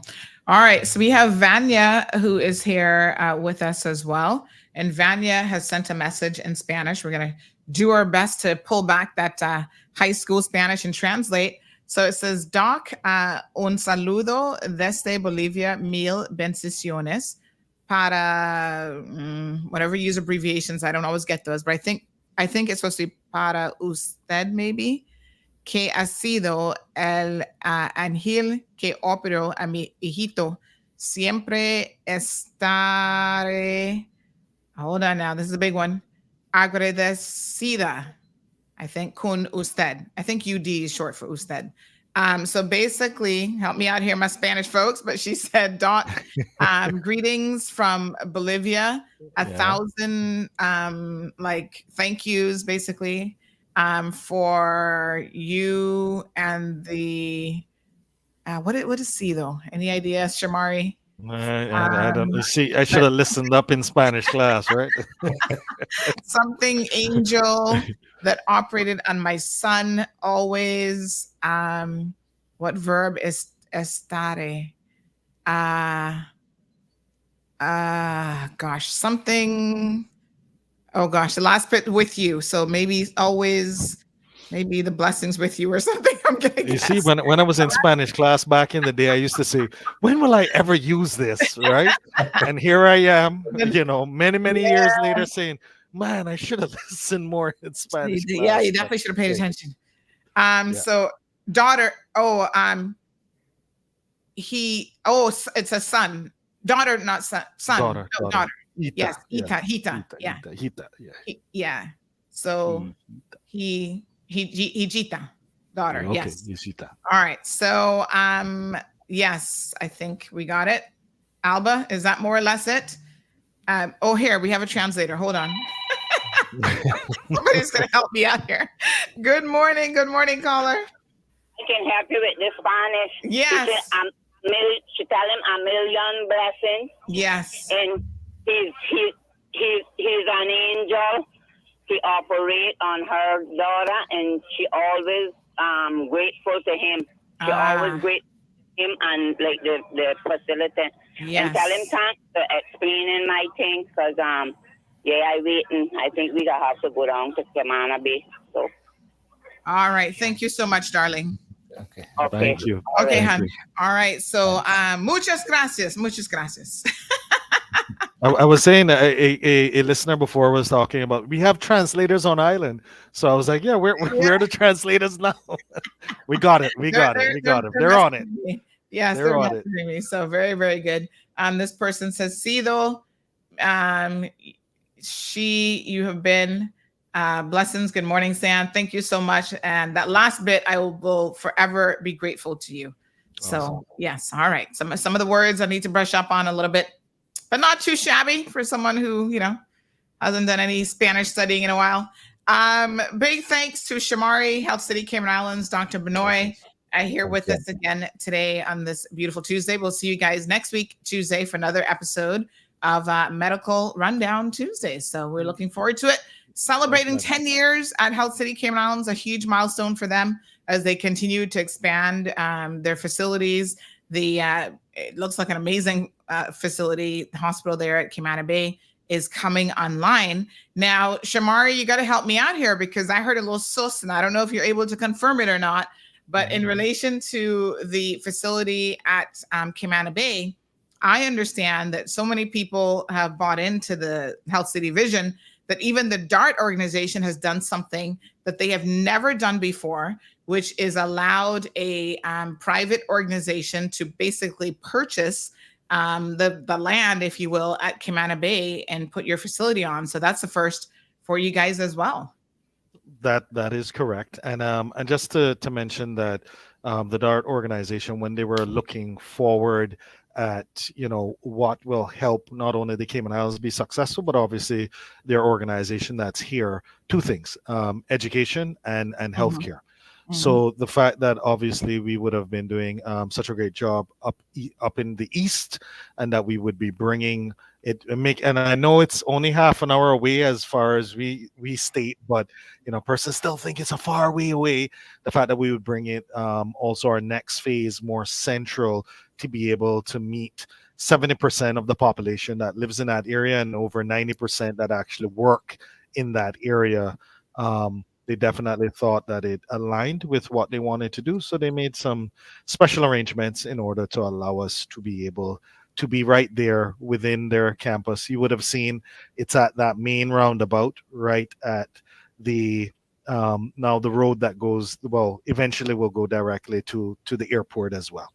That new road there definitely will lead directly to the airport. So for our medical tourists as well, it will make it even more so easier for them to get to us from the airport, as well as the cruise port. We have, I was actually having, you were talking about lunch. I was actually having lunch yesterday with one of the VPs of the medical arms for one of the major cruise lines, and he was marveling at how great the lunch was at Health City. He marveled at obviously at the tour, meeting Dr. Benoit, but then we took him for that world-renowned lunch in our cafeteria, and he was over the moon in regards to, he usually only eats a salad, but he had to partake in everything else we had there. So we will be close to the port as well for a lot of the crew members that come off diagnostics in the morning and need to get back to the ship. It'll also make it more convenient for them, as well as we're talking about our executive health checks, right? Typically people will have to travel up to East End. Now we'll actually have a program where you can come in, and Dr. Benoit is working on that timing to make it even less right there in Camana Bay, that you'll be able to come and get your executive health check, knowing that people are busy within minimal amount of time, but still have the great quality and get all of the results you need as well. Because we want to make sure that as many people from a preventability perspective come in and get those health checks, as well as other screenings as well, that we will definitely be pushing even more so when Camana Bay is open. And one final comment, Samantha Corbin Nancis says, thanks to Dr. Benoit, my son AJ is a living testimony. March the 14th, 2018, at 7 months old, all the way from Trinidad and Tobago in the Caribbean. And she's grateful from the Nancis family. So thank you so much, Samantha, for that, again, personal testimony as well. So thank you, Dr. Benoit. Thank you, Shamari, for joining us again today. You guys have a beautiful week. We'll see you next week. And it will be 2-2. Lakers will be 2-2. We'll win 2 games. When I see you next Tuesday, we will be 2-2. Okay. All right. From your lips to God's ears, maybe. That's right. 2-2. Have a good one. You too. Bye. All right, guys. Oh man, you gotta love Shamari. He's keeping us on our toes with all of the between basketball and football season. Never a dull moment. We need to get him into cricket. I need to see him in the white little uniforms and out on the cricket pitch next. So, all right. So this listener to the program says, blessed 10th anniversary to Health City. They have been, what a blessing to have them in Cayman, and it gets better every day, locations as well. Thank God. Thank you, San, dearest, for all of these interviews with them as well. Thanks to them all. Well, thank you so much. And this person was also asking about how much is the executive health checkup. I have no insurance at present time, and mine is due. I tried calling in once more. Thanks, hon. Oh, man, you didn't win today. All right, you still have an opportunity next week. I think he's going to do at least 3 more, maybe even 4. So please pay attention to next week's episode and see if you can't snatch one of those executive health checks complimentary of Health City, Cayman Islands. And, you know, I was thinking about it this morning. I was saying to myself, hubby was saying, oh man, he was up to 5 o'clock in the morning again, not sleeping really well. And I said, I said, have you done your executive health check at Health City? And he's like, no. And I said, I think it's time that you go and get it done. So I'm going to arrange one for my husband as well. You've got to pay attention to the people around you. You hear them complaining about a little something like a sleep or a little ache here and there. Don't allow them to ignore it, because it could be an indication of something a bit more serious that's going on. So, you know, and don't look at them and think, oh, they're skinny, they're fine. That has nothing to do with it, folks. You got to know what's happening on the inside of your body. And no better way to do that than to go and get yourself a full executive health check at Health City, Cayman Islands. So I just did my blood work again just 2 weeks ago, and I know what I have to continue to work on, Jill. Same things as always, that A1C number. It's holding steady. So it's not going up, which is good, but we got to bring it down some more to be in that comfort zone. So we're working on it. All right. So thank you guys so much.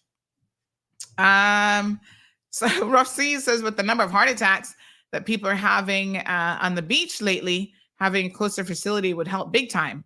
I mean, it's good to cover the breadth of the island, if you will, between, did I forget to hang up and not call them? My apologies. Between, the east side and the west side, it's good to definitely have that coverage. So congratulations to them. Rough Seas, you were asking about when the facility is opening. I think it's sometime this summer, maybe like June, July. But as we get closer, we'll definitely hear more of the exact opening date. I'm sure they'll have a grand opening ceremony, and we'll definitely be there for that. And we'll snag a little personal tour so that you guys can see what the inside looks like as well. Very, very exciting things.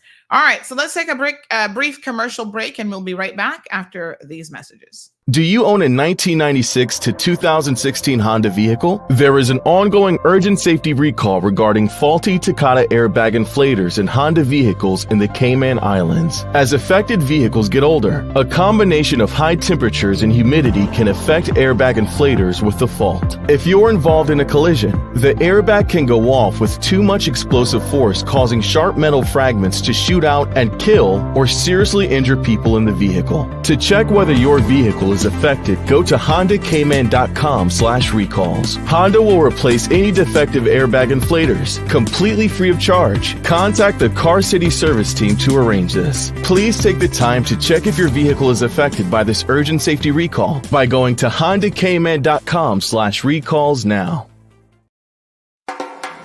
Ocean Ridge Heights offers an amazing opportunity to own a piece of land in idyllic Cayman Brac, right on the bluff, starting from $80,000. Located in a quiet residential area with high elevation, these lots are ideal for a future home or investment property and are sure to go fast. Cayman Brac offers a laid-back lifestyle, amazing pristine diving, limestone caves, diverse flora, along with amazing wildlife. Inquire about the owner financing options so that you can secure your piece of paradise today. With only a few lots remaining, these are sure to go before you know it. Contact Crichton Properties today on 345-949-5250 or info@crichtonproperties.com. All right, folks, welcome back to the program. The phone lines are open, 936-2626. The cold hard truth. Let's get it. Everybody good? All right. So good to see the usual suspects here this morning. Ms. Pat says, Sandy, thanks for these great segments, education and information. You are most welcome, Pat. Really, really pleased to be able to bring you those. And, you know, let's talk a little bit about, we're a couple months in now to 2024. I was having a meeting yesterday with a member of our team talking about, you know, what we're going to continue to do here at CMR. Listen, one thing I know, just because you're at the top doesn't mean that you're going to stay there. And by all means, you have to continue to improve upon what it is that you're doing. So I think most of you will appreciate that I'm a person who believes in continual education, continual improvement, and there's lots to be done here to become even more effective than we already are. So listen, we've used a particular formula to get us this far. Sometimes the recipe will need tweaking, and we're going to continue to elevate ourselves. And some of the things that we have on tap for this year includes the cooking show. So I have been talking about this for years now, and I'm going to do it. Like, I'm just going to do it. So we're going to get in the kitchen with people. Let me tell you guys a little bit about the premise of the cooking show, but we need to get some sponsors on board. So we're working on trying to get some sponsorships. Maybe, maybe a grocery store would be great, because we got to get ingredients for cooking and this kind of thing. So maybe a grocery store would be a great partner for this, but we need to get some sponsors on board. So how the cooking show is going to work is we come to you in your kitchen and you cook for us. Now, I was kind of thinking about this, and I think I need to speak to maybe A.L. Thompson's or Miss Berna over there, because maybe we could actually do, because they've got professional kitchens at A.L. Thompson's. Have you guys ever seen these kitchens? They're amazing, first of all. Maybe we could actually utilize their kitchen so that you can have, that kind of like professional setting, and you just bring along the ingredients and we actually record it there. I'll talk to them. The Thompson family is amazing. They always do great stuff like that. So maybe we could do a little bit of a collaboration with them. So that's in the back of my head. But really, we come to you, you do your cooking, whatever, and then we just talk about whatever, like, why do you love to cook and why you pick this particular dish, and you tell us a little bit about yourself. So it's more about the food is a fun part of it, but it's really more about getting to know the people that we are interviewing. These are going to be amazing people in the community. So I'm really looking forward to that. We've got our book club. So I am having a meeting, hopefully next week, with someone who is going to tell us a little bit more about how we can do some collaborations locally for the book club. And that includes, yes, Miss Stacy. Hi. Hello. Did you bring up the brush from yesterday? Oh, no. I didn't go. Oh. Yeah. So that includes, reading more, encouraging people to read. So we've got like a whole potential list of books that we can do. We can do ebooks, we can do audiobooks, physical books. So I really want to launch your book club as well. I think that's going to be really fantastic. And then the youth show is still on the agenda. And then just a couple other things like more street interviews. That's something that I've always wanted to do. Just go out in the community, talk to people. Sometimes just fun stuff. I don't know. Whatever. Just talk about things that are happening in the community. Sometimes more serious discussions, but a lot of fun to really keep a finger on the pulse of the community at that level. So those are some of the things that we're working on that we're hoping to launch in this year. And of course, we've got our anniversary coming up in the summer as well. So that's always a fun time. We'll do a whole, anniversary show around that week, and we might just celebrate the whole month, like make it a whole month-long affair. So those are some of the things that we've got going on. So very, very exciting times around here for sure. CMR continues to grow from strength to strength. We started in June of 2017, was it? Yes, I think it was June of 2017. Yeah, June 30th. And we are just, doing what we can do. And there's a lot that we can do. And I absolutely love it. So, any ideas that you've got for us, we're always open to it. Shoot me a quick message, email, tips@caymanmallroad.com. Most of you have my phone number, 324-1612. And don't be crank calling me. I had somebody try crank calling me last week or the week before? Must be a kid or somebody that has absolutely no sense, because if they know what I know, those calls are so easy, so incredibly easy for the authorities to trace. Don't do it. They're actually dealing with one person who decided to text me. I'll tell you guys how that matter develops as we go on, but I'm just thinking, are people crazy? In this day and age, I would not recommend that you do that. But yeah, don't take any chances. Yeah, June the 29th, 2017, was when the platform was actually launched. And, now we have some 136,000 plus followers on Facebook, tons on Instagram. And we appreciate all of our loyal listeners to this program and all of the things that we do. Good morning, caller. Good morning, Happy Sunday. Morning, nice hearing you darling. this morning. Yes, thank you so much. Yeah, just a quick insight and a quick thought. I had mentioned it to you a couple of years ago. You just one step away from becoming a national TV network. One step away. You just gotta dive fully in and just expand Cayman Road into a television network. I mean, I know you'll have to put up a few dollars to get it rolling and stuff, but you got a foundation set up. You're the number one talk show. You're the number one news correspondent or news media. And I mean, all of these ideas you got, it's one step away. One step away from becoming a national network. Let me ask you a question about this, because I, in my mind, believe that we have moved past those days of needing a TV network, because the vast majority of people, have access to social media, or at least some form of WhatsApp or something where they can get messages and know what's happening in the community.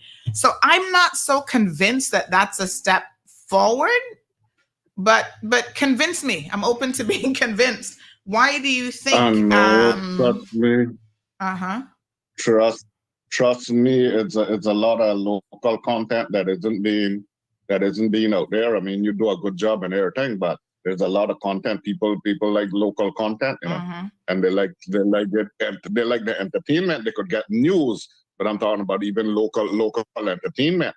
You see what I'm saying? You could have local programs, like how they got a what's the program name? At the Hartwell there, run down and stuff. They could have all that could be on TV, and they could make a little series out of it, and they could expand the television network here in Cayman too.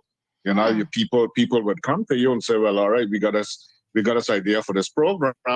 You need the promotions and stuff, and then the wheels start turning from there. This is how this thing works, I mean, you got a little island that is smaller than ours, and they got 4 or 5 television networks. So it's always. I don't think that it never die. Local content would never die.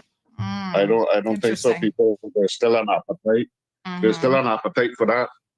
Okay. So that's thank you so much, Carl. I really appreciate it. I do have another person says that she agrees with you 1,000%. We got to look at what happened, I think, to Cayman 27 and probably contemplate why they closed their doors. And there was more than one reason, to be fair. However, one of the major reasons is it just wasn't profitable. And so everybody, I saw some of your comments this morning, Rough Seas, about, we'd love for Health City to be able to give away, 90% discounts or whatever for healthcare. And I'm thinking, how would they be sustainable? This is the real world that we live in, right? Let's put aside the fantasies. We all have lots of fantasies, I suppose, in our head. But in the real world, you've got bills, and you've got to pay bills, and you've got to make a profit, some level of profit. You've got staff that you have to pay and all this sort of stuff. One of the issues with local TV is that it costs money.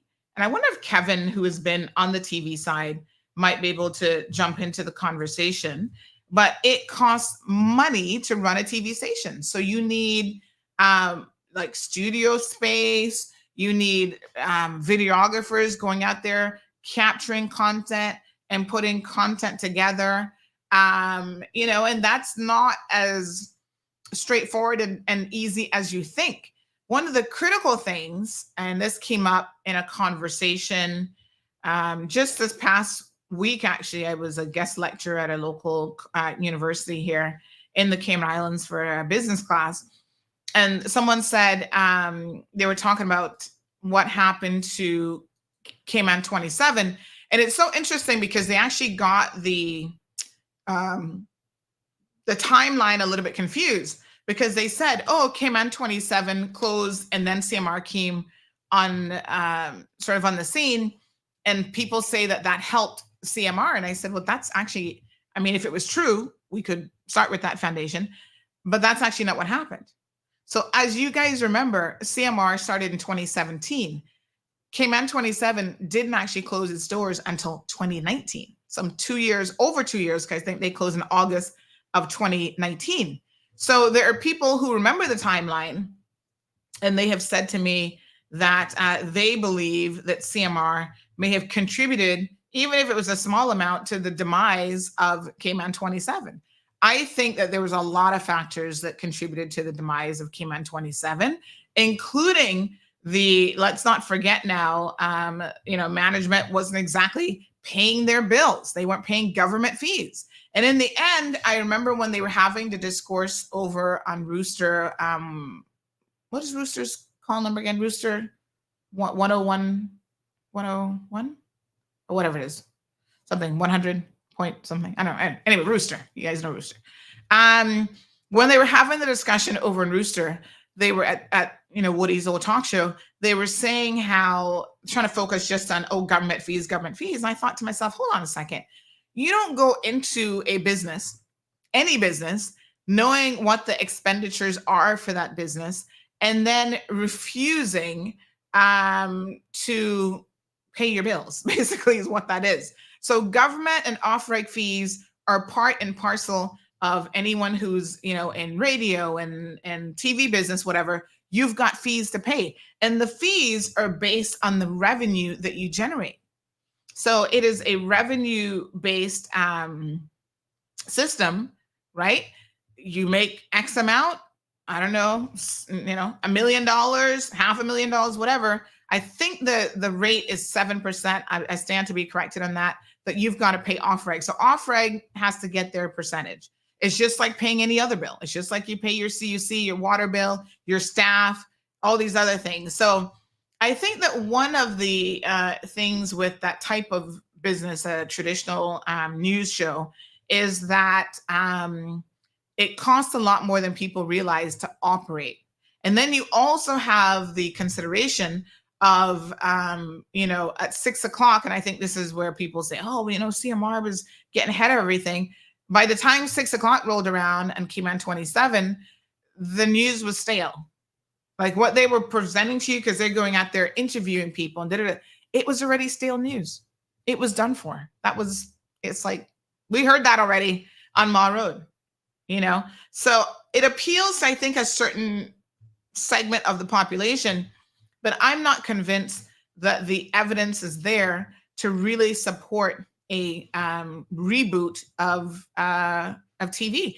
In fact, if you guys were to go and have a look at, again, when we talk about the triple D, data-driven decisions, when you go and look at the Tower Marketing Report, it says a lot about how people are not even watching TV, none at all. There are people who are like, they don't have any kind of TV. And so they're not streaming, they're not watching Flow, Logic, nobody. So I'm thinking, where do you get your news from? They're on social media, watching a talk show on Facebook, on YouTube. And that's where they get it from. CNN, somebody was mentioning to me just last week that apparently CNN is closing down. Is it the, oh, shoot. What? Oh, I thought they were saying that they filed for bankruptcy. Hold on. Oh my goodness. Express files for bankruptcy. What? Closing more than 100 stores. Anyway, somebody will say that CNN Plus, which is a streaming service, they're going to be shutting down at the end of April. Oh, that was back in 2022. Lord have mercy. CNN Philippines is closing with 300 job losses. Well, that's new. CNN Philippines to close down with 300 job losses. What? CNN Philippines. Is closing on Wednesday. What's the date of this article? So this one is January 28th. So they closed already. Oh my gosh. So they launched in 2015. So it's interesting because, a lot of TV stations, kind of like newspapers, have seen the demise of, let's see, of their businesses. So, I mean, I don't know. It's expensive. Let me see here. But again, I don't see TV industry making big changes. That was late last year. Talking about shutting down analog broadcasting, transitioning to digital. So I don't know. Seems to still be ITV to remove 3 channels as part of major switch off plan. So I'm not sure that I think the nostalgia of it is there. There is a certain amount of, you know what, we want to have this, but I don't know that the data supports that it's such a good idea, to be honest. Again, if you can show me some data that proves me otherwise, I'm certainly open to it. But from what I've seen, it's just not happening. Let me see here. I do have a little clip it. Let me see if we can have a listen to this. This is from NPR. One of my favorite radio shows, by the way, radio channels, is National Public Radio. They have some very, very good educational programs. But let's have a listen to this. You know what? They were also covering something. I'm going to play that soon about wind farms. I know you guys are all gung-ho about wind farms and wind generating electricity, and they had a very, very interesting segment in that. But have a listen to what this has to say. Streaming and cable options out there, about a fifth of Americans still watch at least some TV with an old-fashioned antenna. Stations have been working to upgrade their signals, promising better reception and sharper pictures, but the rollout's been bumpy. Here's Minnesota Public Radio's Matt Sepik. If you've shopped for a TV lately, you've probably seen the terms 4K Ultra HD and high dynamic range. That's not just marketing hype. New sets can display images with far more detail, richer color, and deeper contrast than their predecessors. Oh, yes. Services such as Netflix have been streaming high-resolution video for years.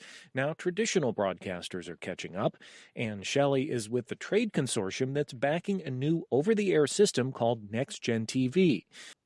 All right, so that's a little bit different from the topic here. That's more on the technical side of what's happening to the quality and so on.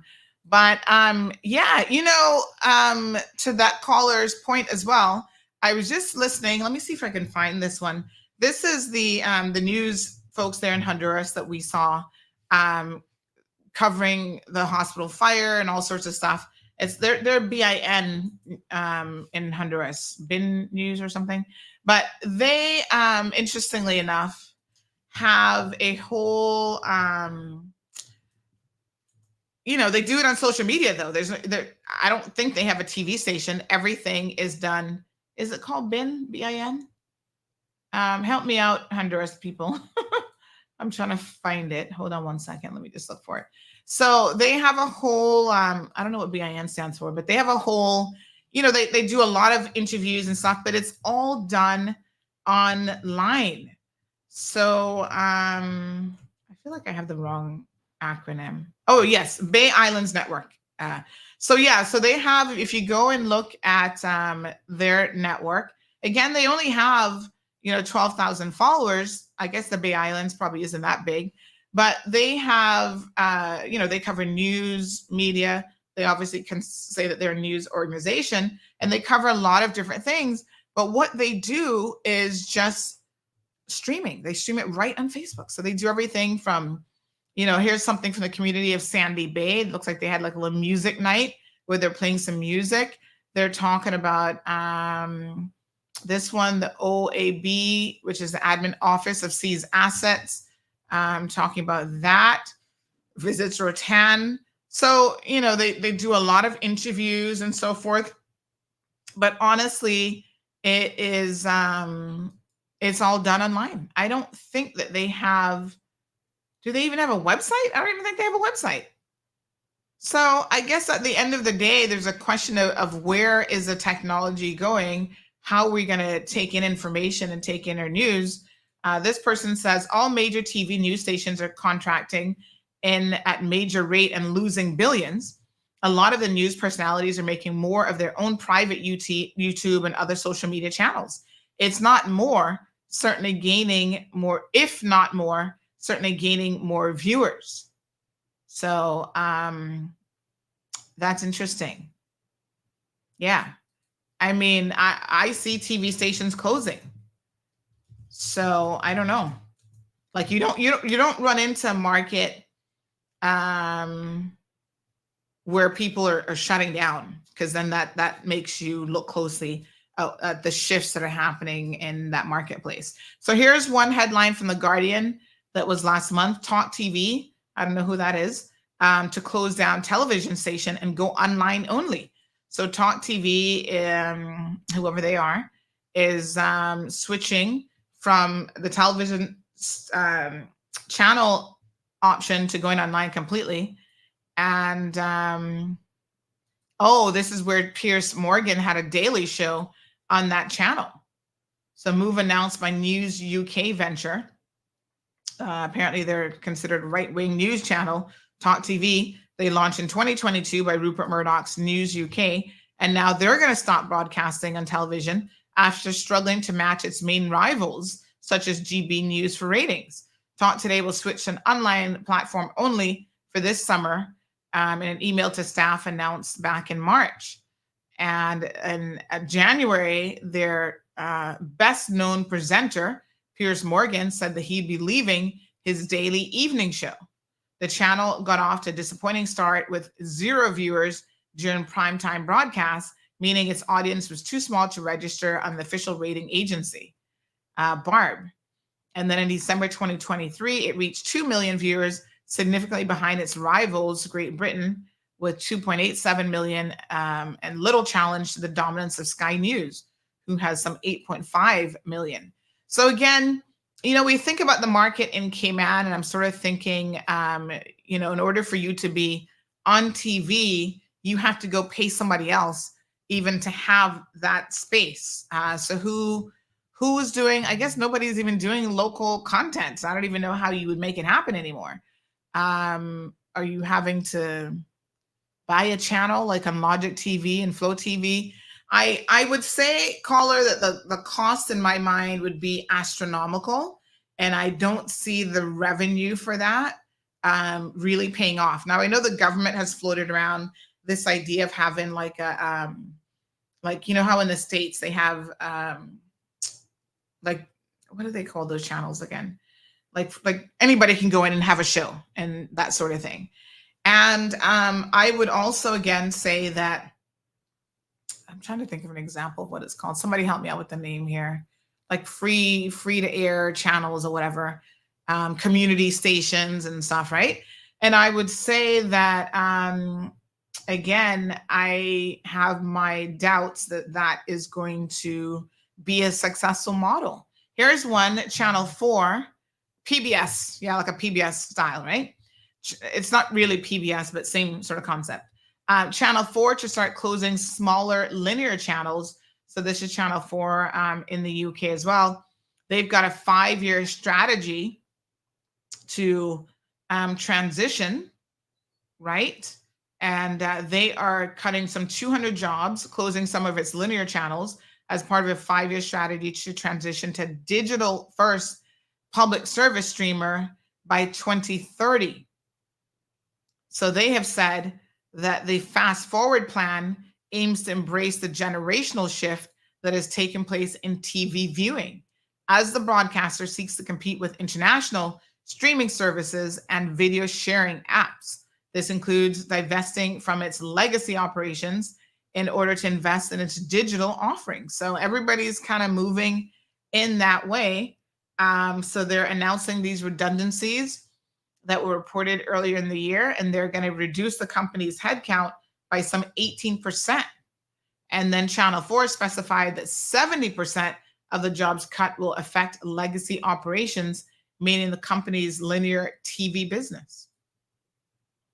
Kevin, you got a minute to jump on and tell us what you think about TV channels coming on board. We just had a suggestion, I'm not sure if you were listening, that CMR needs to do a TV channel now. So we have Sky and Freeview TV channels are going to be shutting down as well.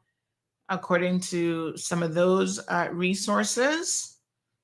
Let me see here. There's a whole thing about 5 cable networks most likely to shut down in this year. So I don't know. I think we see more channels dropping than anything else. So here's everything from Universal Kids, FX, Boomerang, MTV. All the MTV channels are going away because, again, that's not how people even consuming music anymore. BET, a lot of their stuff is probably going to be dropped and going away, or some of the projections for what is happening in the market. So lots of challenges. S&P Global talks about the broadcast outlook for 2024. So challenges and opportunities facing U.S. TV and radio stations. So the U.S. broadcast station industry is expected to reach $36.68 billion in total advertising revenue in 2024. And they've had an increase in some core ad categories, including pharmaceuticals, telecom, and professional services. They remain relatively strong. Automotive, retail, and travel categories remain soft. And the local ad market continues to be stronger, and the national side of the spot ad business for broadcast stations in 2024, with major brands and ad agencies shifting budgets to streaming, mobile, and social media platforms. So again, even advertisers and major brands recognize the importance of those platforms: streaming, mobile, and social media. So it says that outside of advertising, TV station group owners continue to rely on growth in gross retransmission consent and virtual sub fees, which are expected to generate some $15.22 billion in 2024. So lots of money, obviously still being made, but I think there's some shifts in again, where advertising revenue is actually going in this day and age. So I don't know. It's a tough call for sure. All right. Hello, Miss Orlean. How are you? Odell Suarez. Good morning, Odell. Hope you're okay. Miss Alba, so good to see you this morning as well. Miss Pat saying we need to talk about our Caymanians being ghost Caymanians. The law needs to be changed ASAP. I don't even know why this is still an issue, but anyway.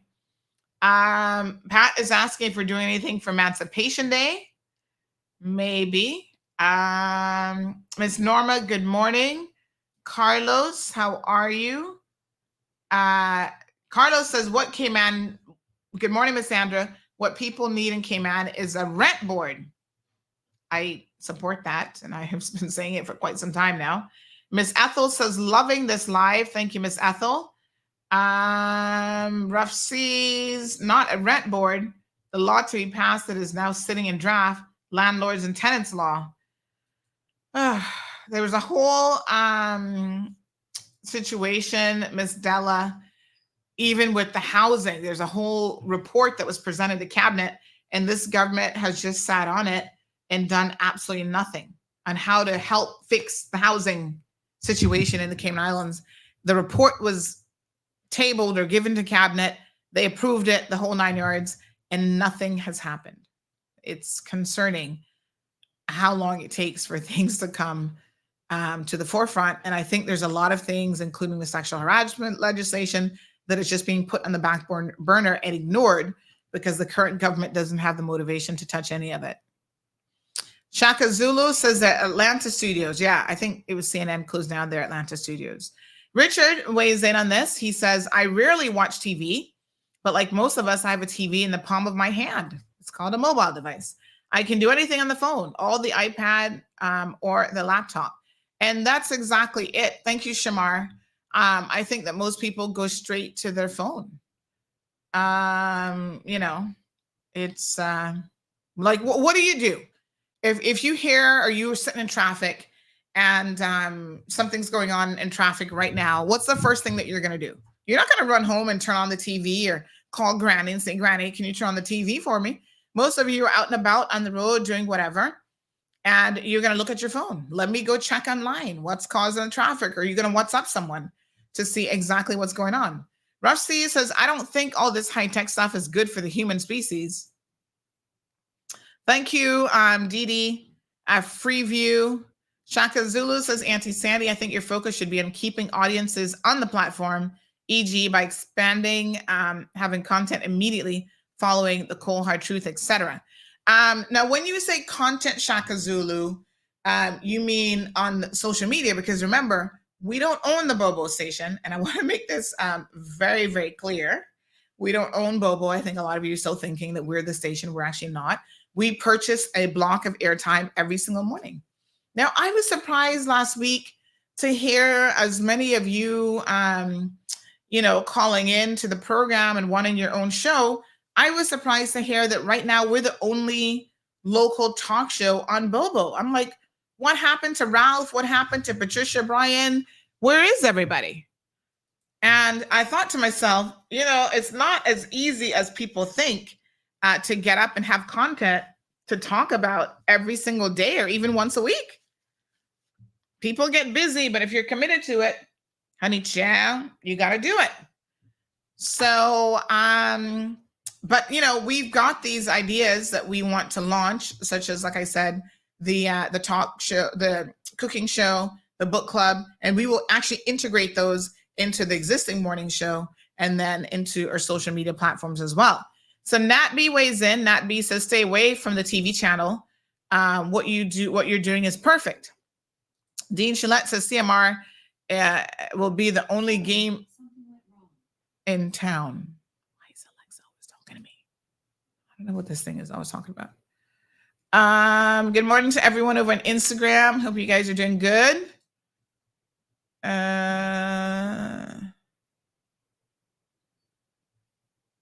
What is it? As soon as I see something ghetto at John Gray, I see you're live. I'm not sure what that means. Positive 100, upliftment says Sandra, don't do it, girl, don't. Miss Sue, good morning to you. Miss Sue says, I've been listening to you since day one. We both did. The only way we get the news now. Thank you. Speaking about her and her late husband, Miss Sue always told me how they would get up in the morning, get their coffee ready, and always listen to the programs. Real super fans. Alejandra says, we got people in position. They don't feel that they're obligated to have an opinion on this island, so they don't give any input towards concerning topics. So we have people in the position. Okay. So you're saying the people don't contribute? Mm-hmm. Okay. Well, I mean, they certainly have opportunities. Like I said, everybody in this day and age has their own social media platforms. If they were really motivated, they could certainly even do something there. Good morning, caller. Good morning, Sandy. Good morning, dear. How are you? Listening to you, I just have to call in because yes. I have something that is really weighing hard on me. Oh my gosh, tell me. And I've been seeing it for months, and I have just been turning a blind eye to it. Oh. Because of the way how some people let us feel. Mm-hmm. I'm not from here, and sometimes the sentiment that is expressed is that, oh, you're not from here. So some of us will say, you know what? They keep on telling us that we are not from here. So you don't get yourself concerned with what is going on. But oh my gosh. This thing has been eating me. Okay. Okay. I'm going to give you an analogy. Uh-huh. You have some investors. They give you a small business to operate with, say, about 20 employees. And you are struggling with that company. all the resources are available to you, but you do not utilize the resources. Okay. Don't know if it's because some of the persons in the company, vis-a-vis your employers, and so you are so close to them that you don't want to take action. And at the same time, you are pressuring your investors to give you a company that has over 1,000 employees to operate. And it pains me. I mean, I have been in Cayman a long time, and I remember what this island was. And to see where it is going now. Where I am from in Jamaica, I lived in a very, very upscale community called Richmond Park. And what happens, certain type of business and certain type of activities start to take place in the community, and we turn a blind eye to it. And that sore has festered and broken out, and not even when major surgery was done, the sore didn't heal completely. And that is what I am seeing that is taking place in our capital. There is a sore that is being festered, and nothing is being done about it. And Caymanians are to be blamed also, because a lot of these sores are created by them just to collect some money and not looking at what this sore will do to this country in the long run. And whether this minister want to do something about it or not, at this point, I get it off my chest and I feel good. But it's a disgrace to see what our capital looks like, and ministers are aspiring to get in the big house. And if you cannot clean up your small house, how are you gonna clean up a big house?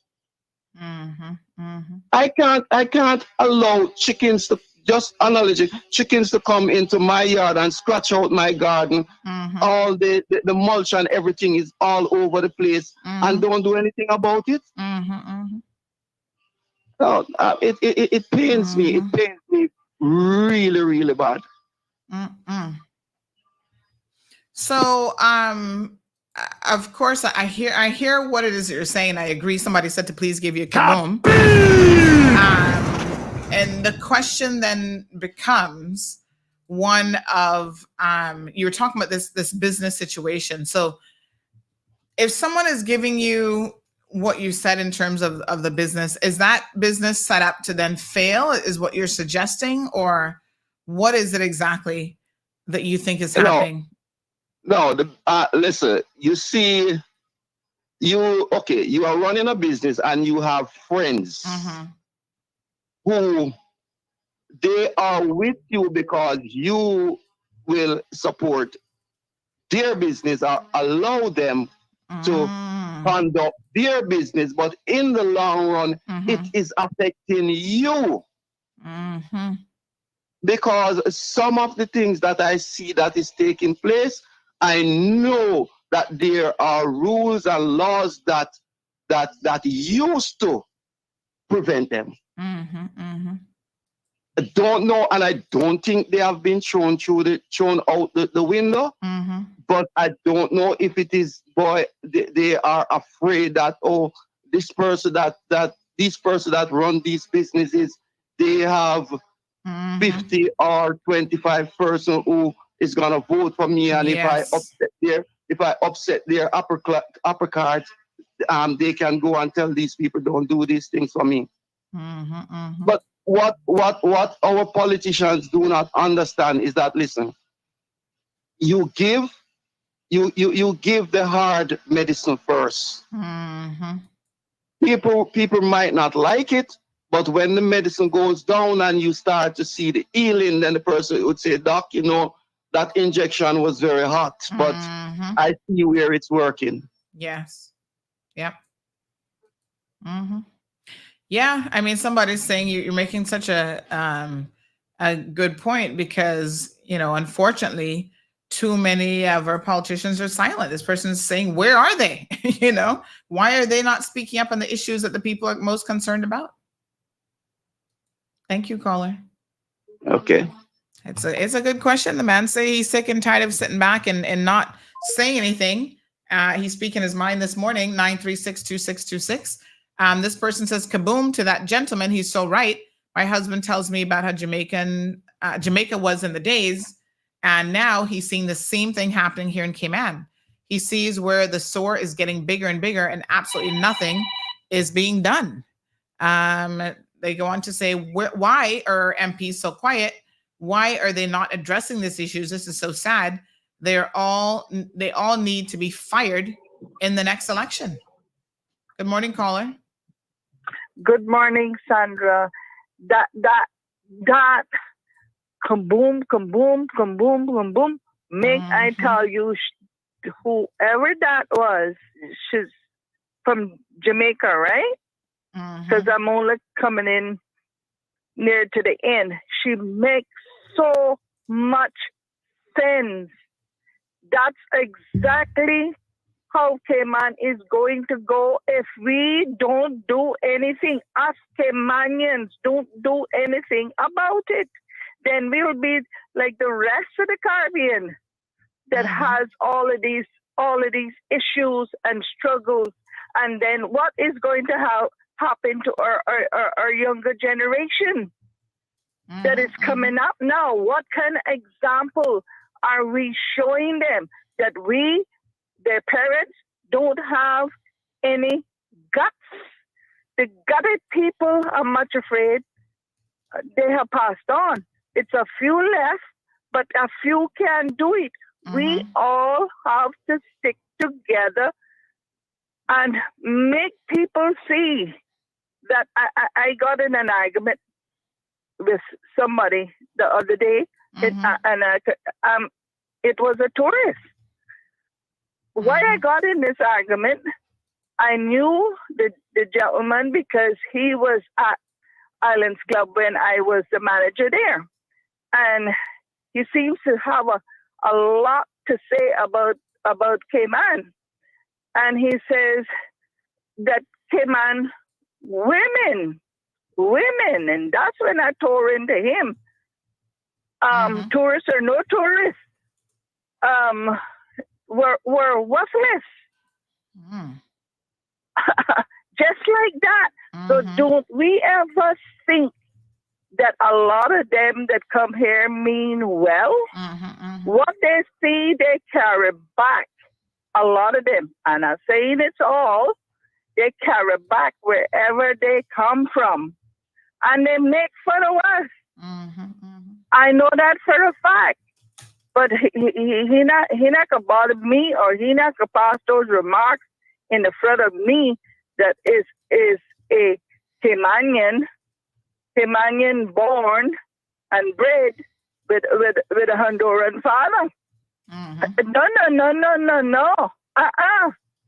No. So if we don't do something, and not like a coming election, we should have been doing that long time ago. But the thing is, most of the people that run for the big houses, as that was mentioned just now, make I tell you, it's for the money. Because no office, no law office, no nothing like that is going to pay them that kind of money and give them that kind of perks. It doesn't matter. But they have to care about the people, not just tell them that they care so much and they could do this and they could do that. When standing on a political platform, and then when they get in, you don't see them. You don't hear from them. They don't tell you what's going on. Then you are thinking, I heard this yesterday, but is it true? And on and on and on. We must do something if we care about our island, our islands, and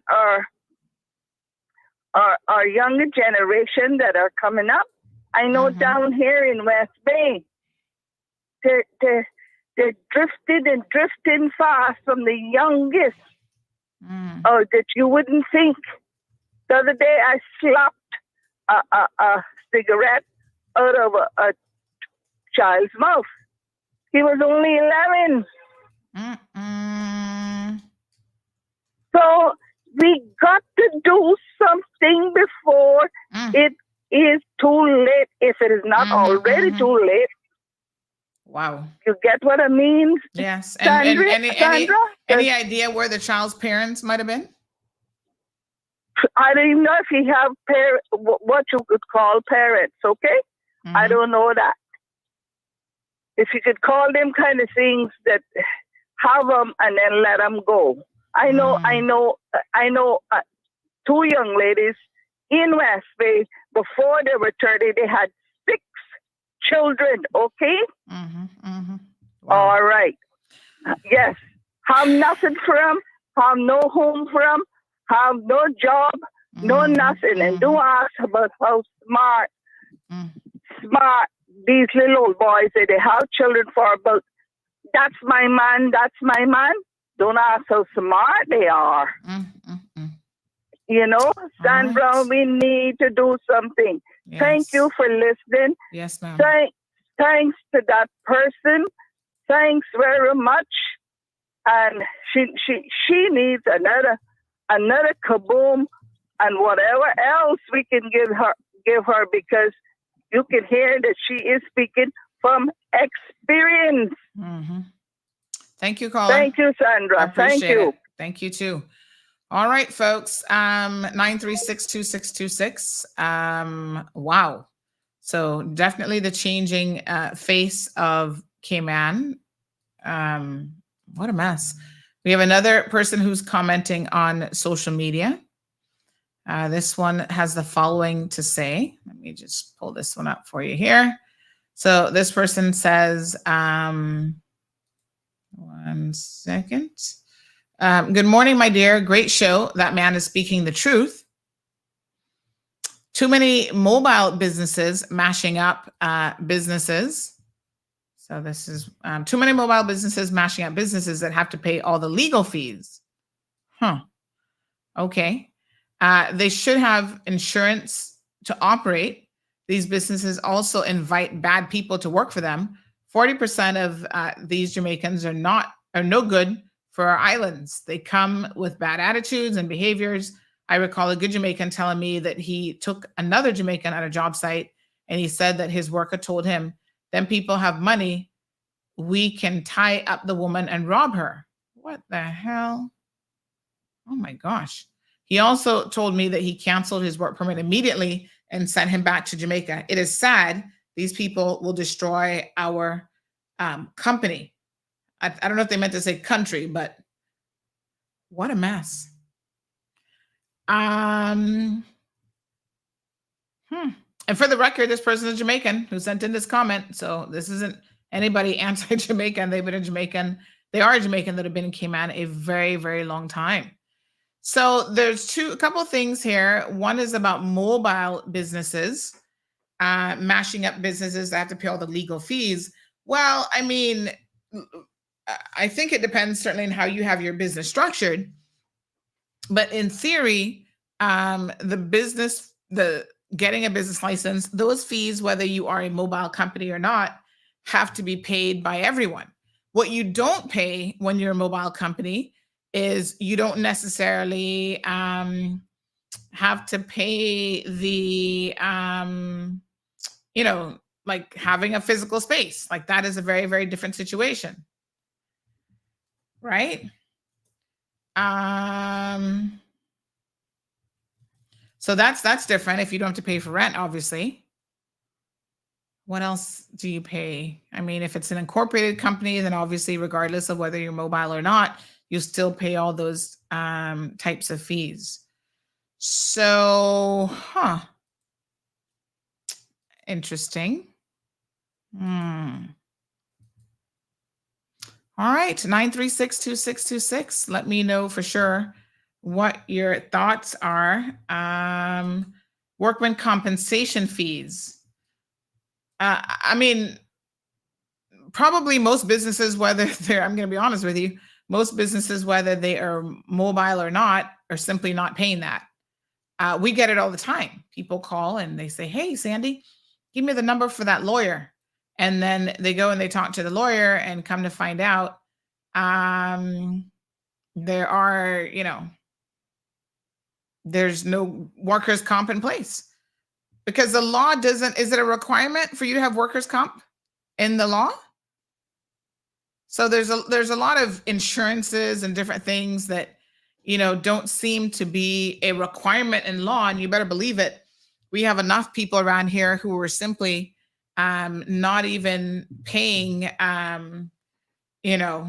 what they need to pay. They're barely paying the licensing fees and these other things. So anything that's optional, and I don't know that workers' comp is mandatory, they're certainly not going to pay anything that's optional. Morning, Stephanie. Let me have a look here. Carlos says in Grand Cayman, BWI Islands needs a rental board for permit holders. Well, Carlos, I mean, you can't have one just for permit holders. If you have a rental board, it's going to be for everyone. And, everybody has, to some degree, these types of rental issues. Miss Olive says, if that person is Jamaican and live in Cayman for a long time, then he's not Jamaican no more. We don't want him back here no more. I'm not sure I understand. The person that's being critical of businesses that they say are not following the same rules as others, I'm not really sure that I get that.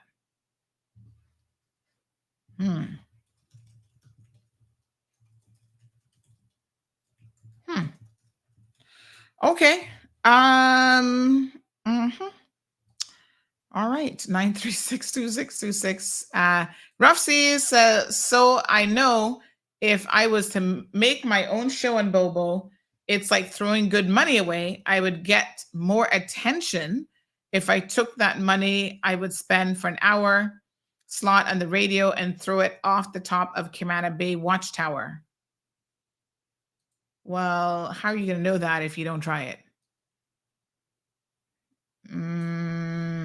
Not so sure. You have to try it. And I think the biggest thing that people probably think is going to happen is overnight success. There is no such thing as overnight success. So overnight success just doesn't happen. So, you got to be willing to stick with it. But I think people expect that, overnight, everybody's going to know and I don't have to do anything. I just show up on a show and then everybody will just know that it's me and that I have a show. And I don't know. Stephanie says, amen, sister. You got to put in the work. Okay. Let's have a look at what else is happening in the community. We have some open mic, about half an hour left in the program.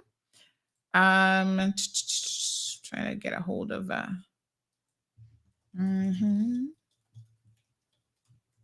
Okay. All right. So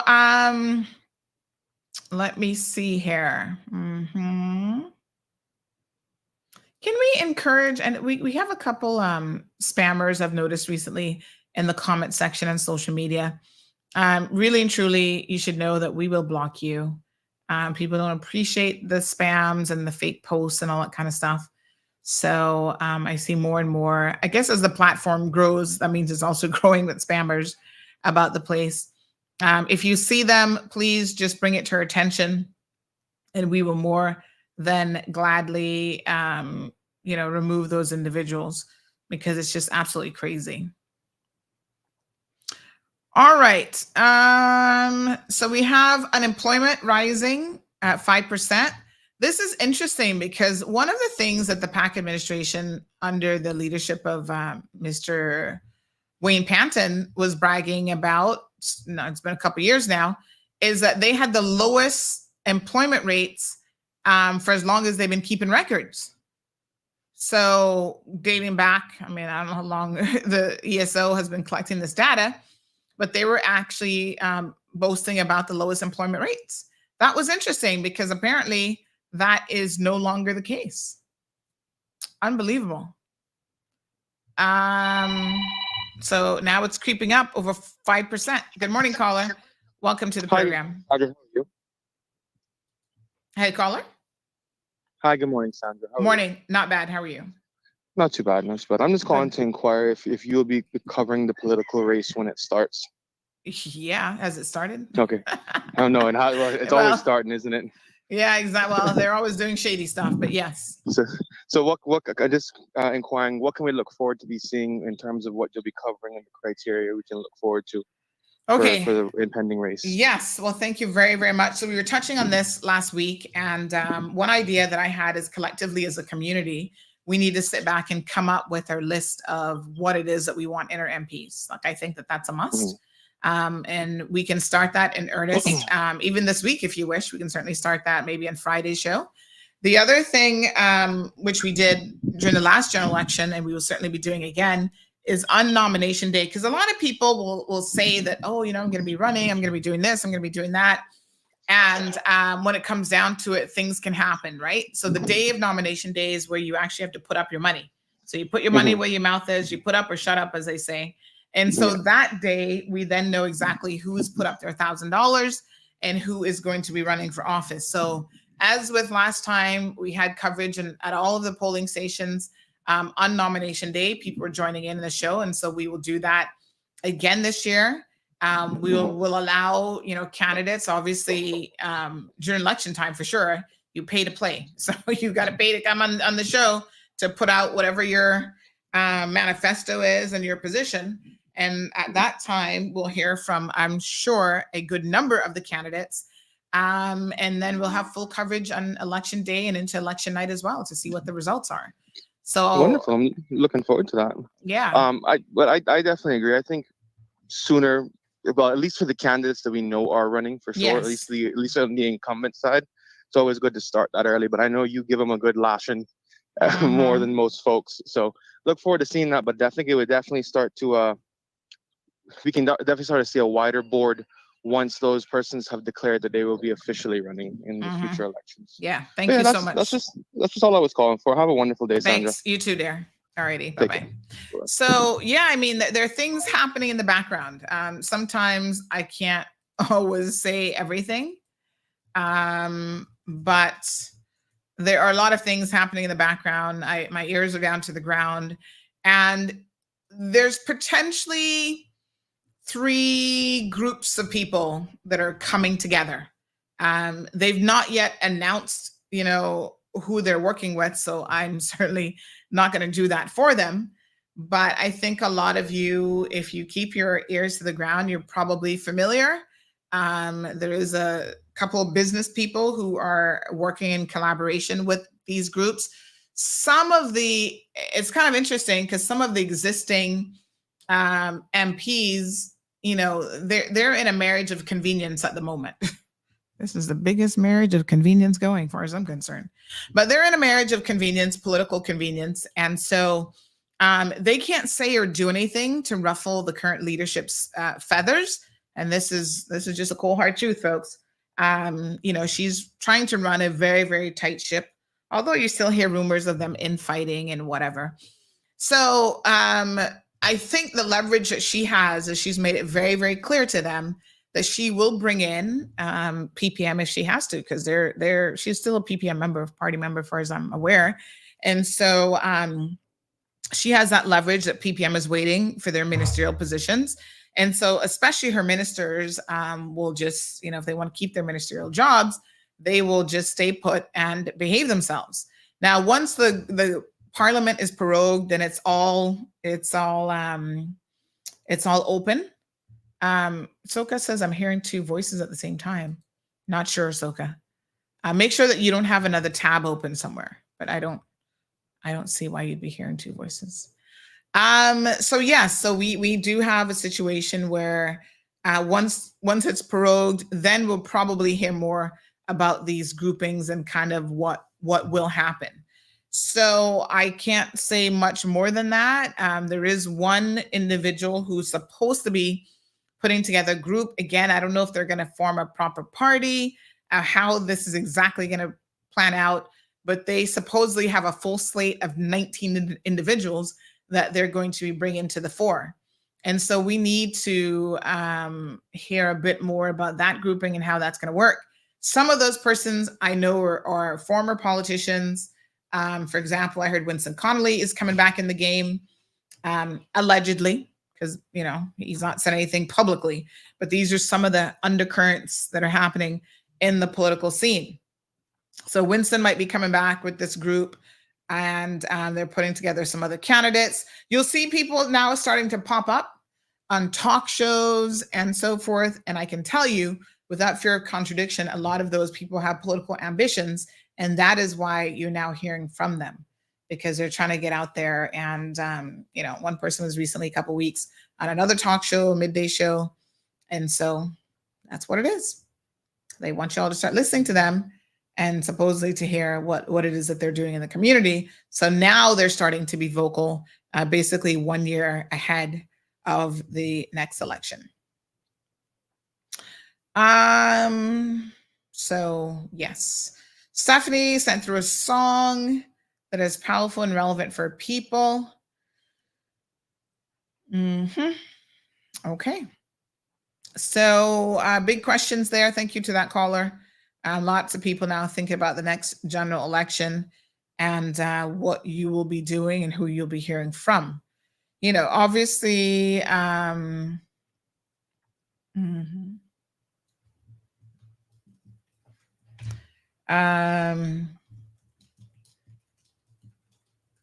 yes.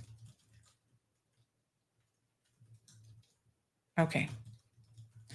So, yes, obviously, you guys, you know, have got to be keen about really, really paying attention to what's happening.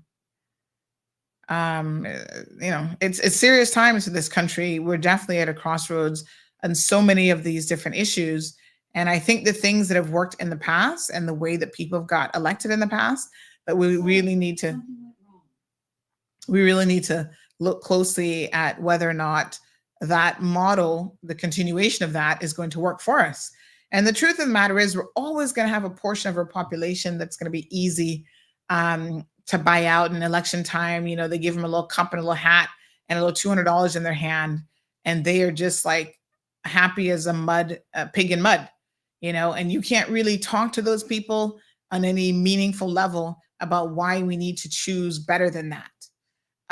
They will always keep politics a little bit on the low ball end. And the rest of us had to try to raise the bar as much as we possibly can. You know, we have to demand better, but we have to demand better, first and foremost, of ourselves. That's what needs to be done. So Hunter says, bring back the national vote. Well, we've never had a national vote in this country, have we? I'm not aware of us ever having a national vote. We got more than one vote, but we never had a national vote. So that would be, you wouldn't be bringing that back. That'd be a whole new constitutional change. Pat says, why not state your intentions now, politicians? Come ready. I mean, I couldn't agree more that we should be hearing from them now. But we should be hearing from them, you know, like now. Let me see. We should be hearing from them now so that they can actually, you know, get their messaging out there, but not hearing from them as, oh, I'm a community worker and I work in the community. Hearing from them straight up as I intend to run for political office. So therefore, here I am standing before you as a candidate, and this is what I am standing for. Hunter says before one man, one vote. Yeah, so that wasn't a national vote. That was, we've had different districts that got different number of votes depending on the district size. So like the larger districts like Georgetown and West Bay actually had 4 votes each.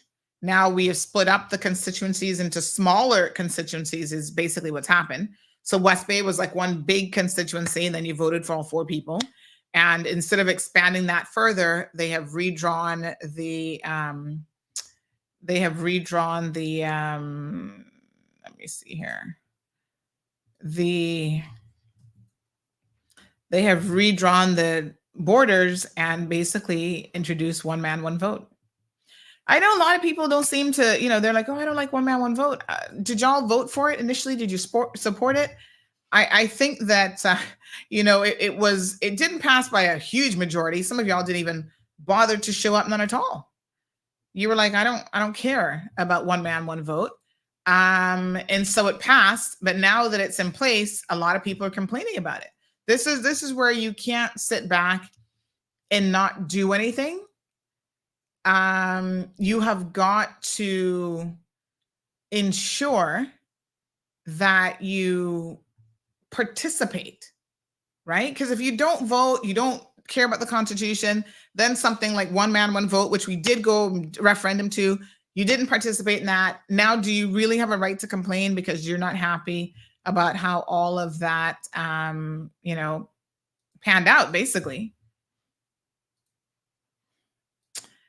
Damien says, don't waste your $1,000, Hunter. Alejandro says we need a new diverse community that's willing to improvise in our tiny island. We all are different and not one peel.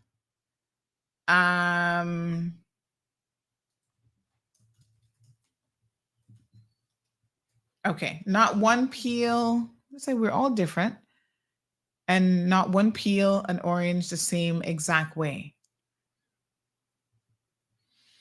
Damien says we need to change the Constitution.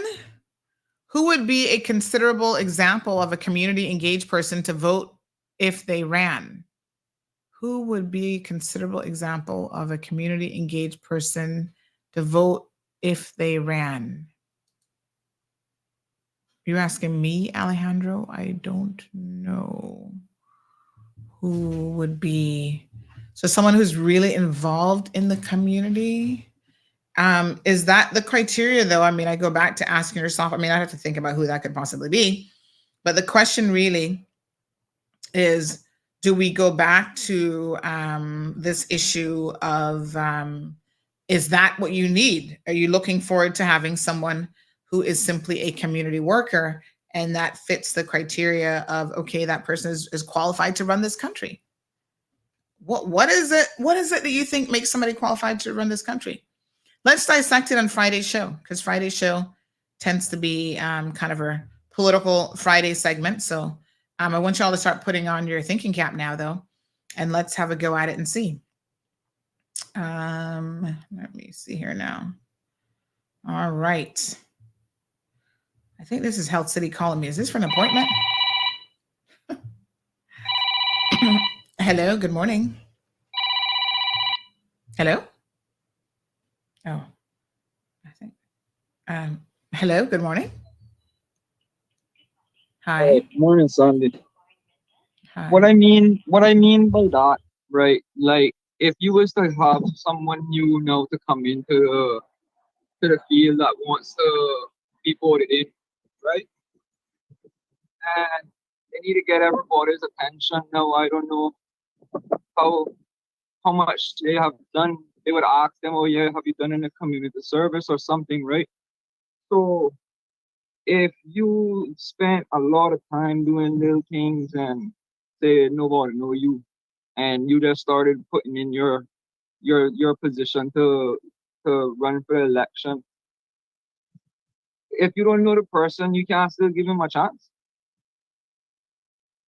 Well, I mean, I think that people need to come forward and tell us about who they are and show us, most importantly, Right. their track record.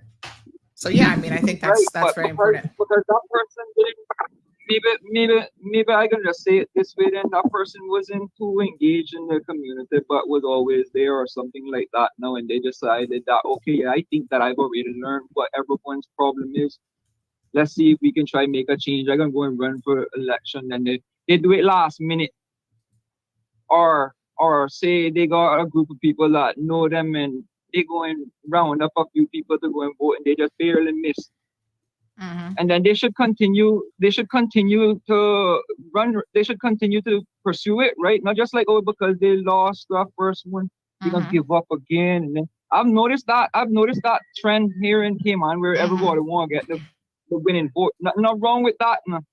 But if they have that initiation to just get into it, yo, I don't see nobody putting themselves in the public eye to just be blinded again. That's sad, yo. I don't know if they had a vision and they just like put back on their blindfold because they don't see nothing was going on because they never won something. Boy, I tell you, this is the reason why we're not getting nowhere in this island in our Sunday. I wouldn't vote for nothing, but I wouldn't vote for nothing because me personally, I've seen people that are willing to do something good and it never happened. You know why? Because when they get in now, their priorities is more important than the rest of the communities now because they thought it was our priorities. No, it's their priorities. They gotta make sure that building get up there first before anything else, or that road gotta be fixed before anything else. Nothing wrong with serving your own little thing, but if you voted in, you're supposed to be serving the islands, the 3 islands, and then not because you're not my constituents or whatever this is or this whole thing. I guess that they budget a little too small. They might need to add in a little bit more, and the business plans not really fit into our religious prospects. So I don't know where corruption would start from there, but something have to go on, right? Something have to go on. I just hear giving these things that I thinking of, and until I see some people that are willing to listen to the community, listen to the people, listen to people like me, listen to people like you, listen to people like everyone else that calls in, listen to people that comment. Who is monitoring these comments that we're doing right now, wasting our God-given time? Some people gotta go work. Some people listening on the earphones. They can't listen. They can't call in. I know that personally for a fact. No question about it. But you see what happened when one man speak? This whole entire thing, I don't understand this whole one man, one vote thing. And I thought we talking about a president when I heard about that. I thought we were getting a prime minister. But I don't know. I don't know. We live in a democracy that I am unaware of. I'm living in this dome that they say. All right, Sandy. Thanks. All righty. 936-2626. Interesting. All right. Rough C says, I like Elvis. He wouldn't make a good politician, but he'd make a great consultant for the politicians. He has positive forward thinking. Okay. Damien says, lobbyists always win. Hunter says, we need a new party to emerge if we want to see change. Well, how many times are we going to do that, Hunter? I'm just curious because we've had so many parties emerge over the years. And has the emergence of a new party given us any change? We had UDP, we had PPM, we've had unity parties, we've had united parties. I mean, my backside, how many more parties do we need? So is it the party system that is the solution for Cayman? The only party we have currently, I guess, is the PPM still. Do you have to deregister? This is a constitutional question. Do you have to deregister as a party if you're not to no longer be a party? I'm trying to think how this works now. Hold on. Let me think about this. Because we do have, didn't Mr. Ezard Miller last time put together a party, but then we never really saw them do anything. So what was the name of that party again? That was oh Lord, what was the name of that party? They had a whole thing, a whole meeting, a whole launch, and then we never heard. They claimed that their party was going to be built from the bottom up, and then we never heard anything about them. That looked like that party, that construction fell apart. That was never built at all. Good morning, caller. Good morning again. I just I don't think Caymanians. Oh yeah, that was the People's Party. Rather for the type of politicians that we need. That's why we keep voting for the same. That's for the kind of people you need.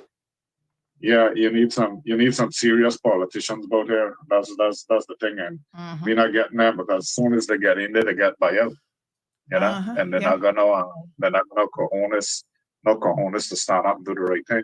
All they worry about is money, and don't worry about doing the right. Don't worry about doing the right thing. So I don't know if somebody like me decide to say go and vote, right? Honest, got a high school education, no bachelor's nor nothing, but got good common sense and willing to do the right thing. People gonna laugh. That's what they're gonna do. And there've been plenty of people that went like that to give them a chance, but they don't want nobody like me or nobody like you or not like that. They want somebody to come give them a load of mal and give them beers out there in the bar room or something. That's just game, man. And you're never gonna get out of it because the younger generation keeps saying that they're gonna get wise up. But we just gotta wait to see what's gonna happen this election again to see if it's not the same thing. Because they voted in some newcomers this time, you know. They voted in some newcomers this time around. But then they got bothered for some reason, you know. And they're still not tackling the issues that they got to tackle to make the island a better place. They're just doing the same old that what everybody were doing, the same status quo. You know, you need somebody now to change that status quo and somebody that is serious about it. And which I often say somebody, but it would take more than somebody as the way that our parliamentarian system is set up. You know, you need votes and all that kind of stuff from the people inside there. You know, so I just keep wondering if it's better that the country is run off of a referendum. Some in many cases, if I were a politician, I would promote referendum every major decision that got to be done. Because I say, well, it's not out of my hand. The majority of the people want it this way, and this is the way that they voted. You know, it make my decisions easier. But they do the thing. These politicians do the things that go against the people they know, and it only catering to a certain sector of the society. You know, which is the upper class mostly in Cayman. You know, and you need a working class to keep the upper class going. So that's the way that capitalism works, and they just keep pushing this system all the way through. So unless the people wake up and they decide to say, well, boy, we're not worrying about money, we're just worrying about the betterment, even if it can hurt us a while, and it can take us years to get out of the situation, but we can get out of it, and we don't want that microwave solution, because there's no real microwave solution, like you just said a little while ago. So that's what the people want, but it's not gonna happen. Remember now, it takes us years and years to get this mess in. So the reality is we're not gonna get out overnight. Yes. So, you know, I'll leave you with that. Very, very true. Thank you so much, caller. So very true. I mean, you know, most of our problems did not occur overnight. So we definitely, you know, unfortunately, it's going to take a minute to clean up some of the mess. And a lot of it has to do with the mindset of our people. And that isn't something you even change a lot of times in a single generation. Too many of our people, I'm afraid to say, are just into pure slackness. I don't know how else to describe it. Stephanie says party pooper. Party poopers, maybe. Damien says we need to clean the whole expletive floor. Hunter says we need some real people elected. Pat says we need people with decent moral character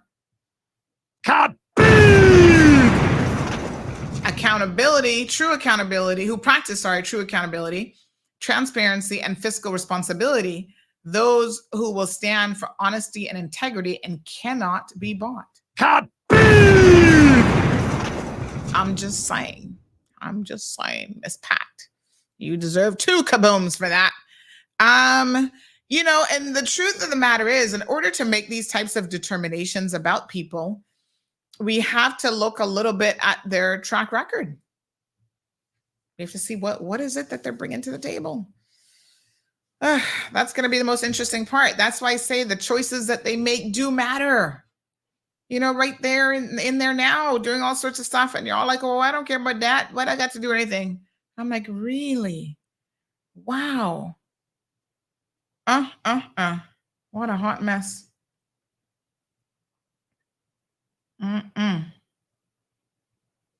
What a mess. Anyway, we have lots of time to certainly have these discussions in the coming months. My goodness. Wow. UK passes controversial bill to send asylum seekers to Rwanda after 2 years of challenges. Say what? Oh, really? Can we send asylum seekers to Rwanda as well? I mean, after all, if the mother country can do it. The UK Parliament has passed a contentious bill that will allow the government to send asylum seekers to Rwanda for their claims to be considered by the East African nation. Wow. My goodness. They're trying to sink poor Cayman, but they're taking a very different approach to immigration. Interesting. Perhaps we need to explore this option a bit more, I say. All right, Mr. Prime Minister Rishi Sunak. I hear you. I see you. All right. Let me see what else is. Oh, this is an interesting news story about Cayman. Okay, honey chow. You guys know we got to keep up with all the news, right? All right, folks. Tomorrow is Hump Day Wednesday. A couple things we're going to be talking about, including some matters moving through the court system. So make sure you tune in early. Again, coming out of the UK, they've got 5 migrants that have died this morning trying to cross the English Channel. Unfortunately, I'm sorry for them and their families. Headlines including why this summer may especially be hot in the United States. That's according to the Washington Post, which means it's certainly going to be hot in the Caribbean. Hot mess. Yes. What a mess. Okay. All right. Interesting. Okay. We'll talk business, court cases, and more on tomorrow morning's show. Thank you guys so much for tuning in. A package washed up on the beach, it says. When was this? Okay. Any more updates on the couple you busted? This was the bigamy couple. Well, all of a sudden her husband doesn't want to do anything. Surprise, surprise. The husband doesn't want to do anything about it. He's probably getting money sent home now, you see. So he's willing to turn a blind eye.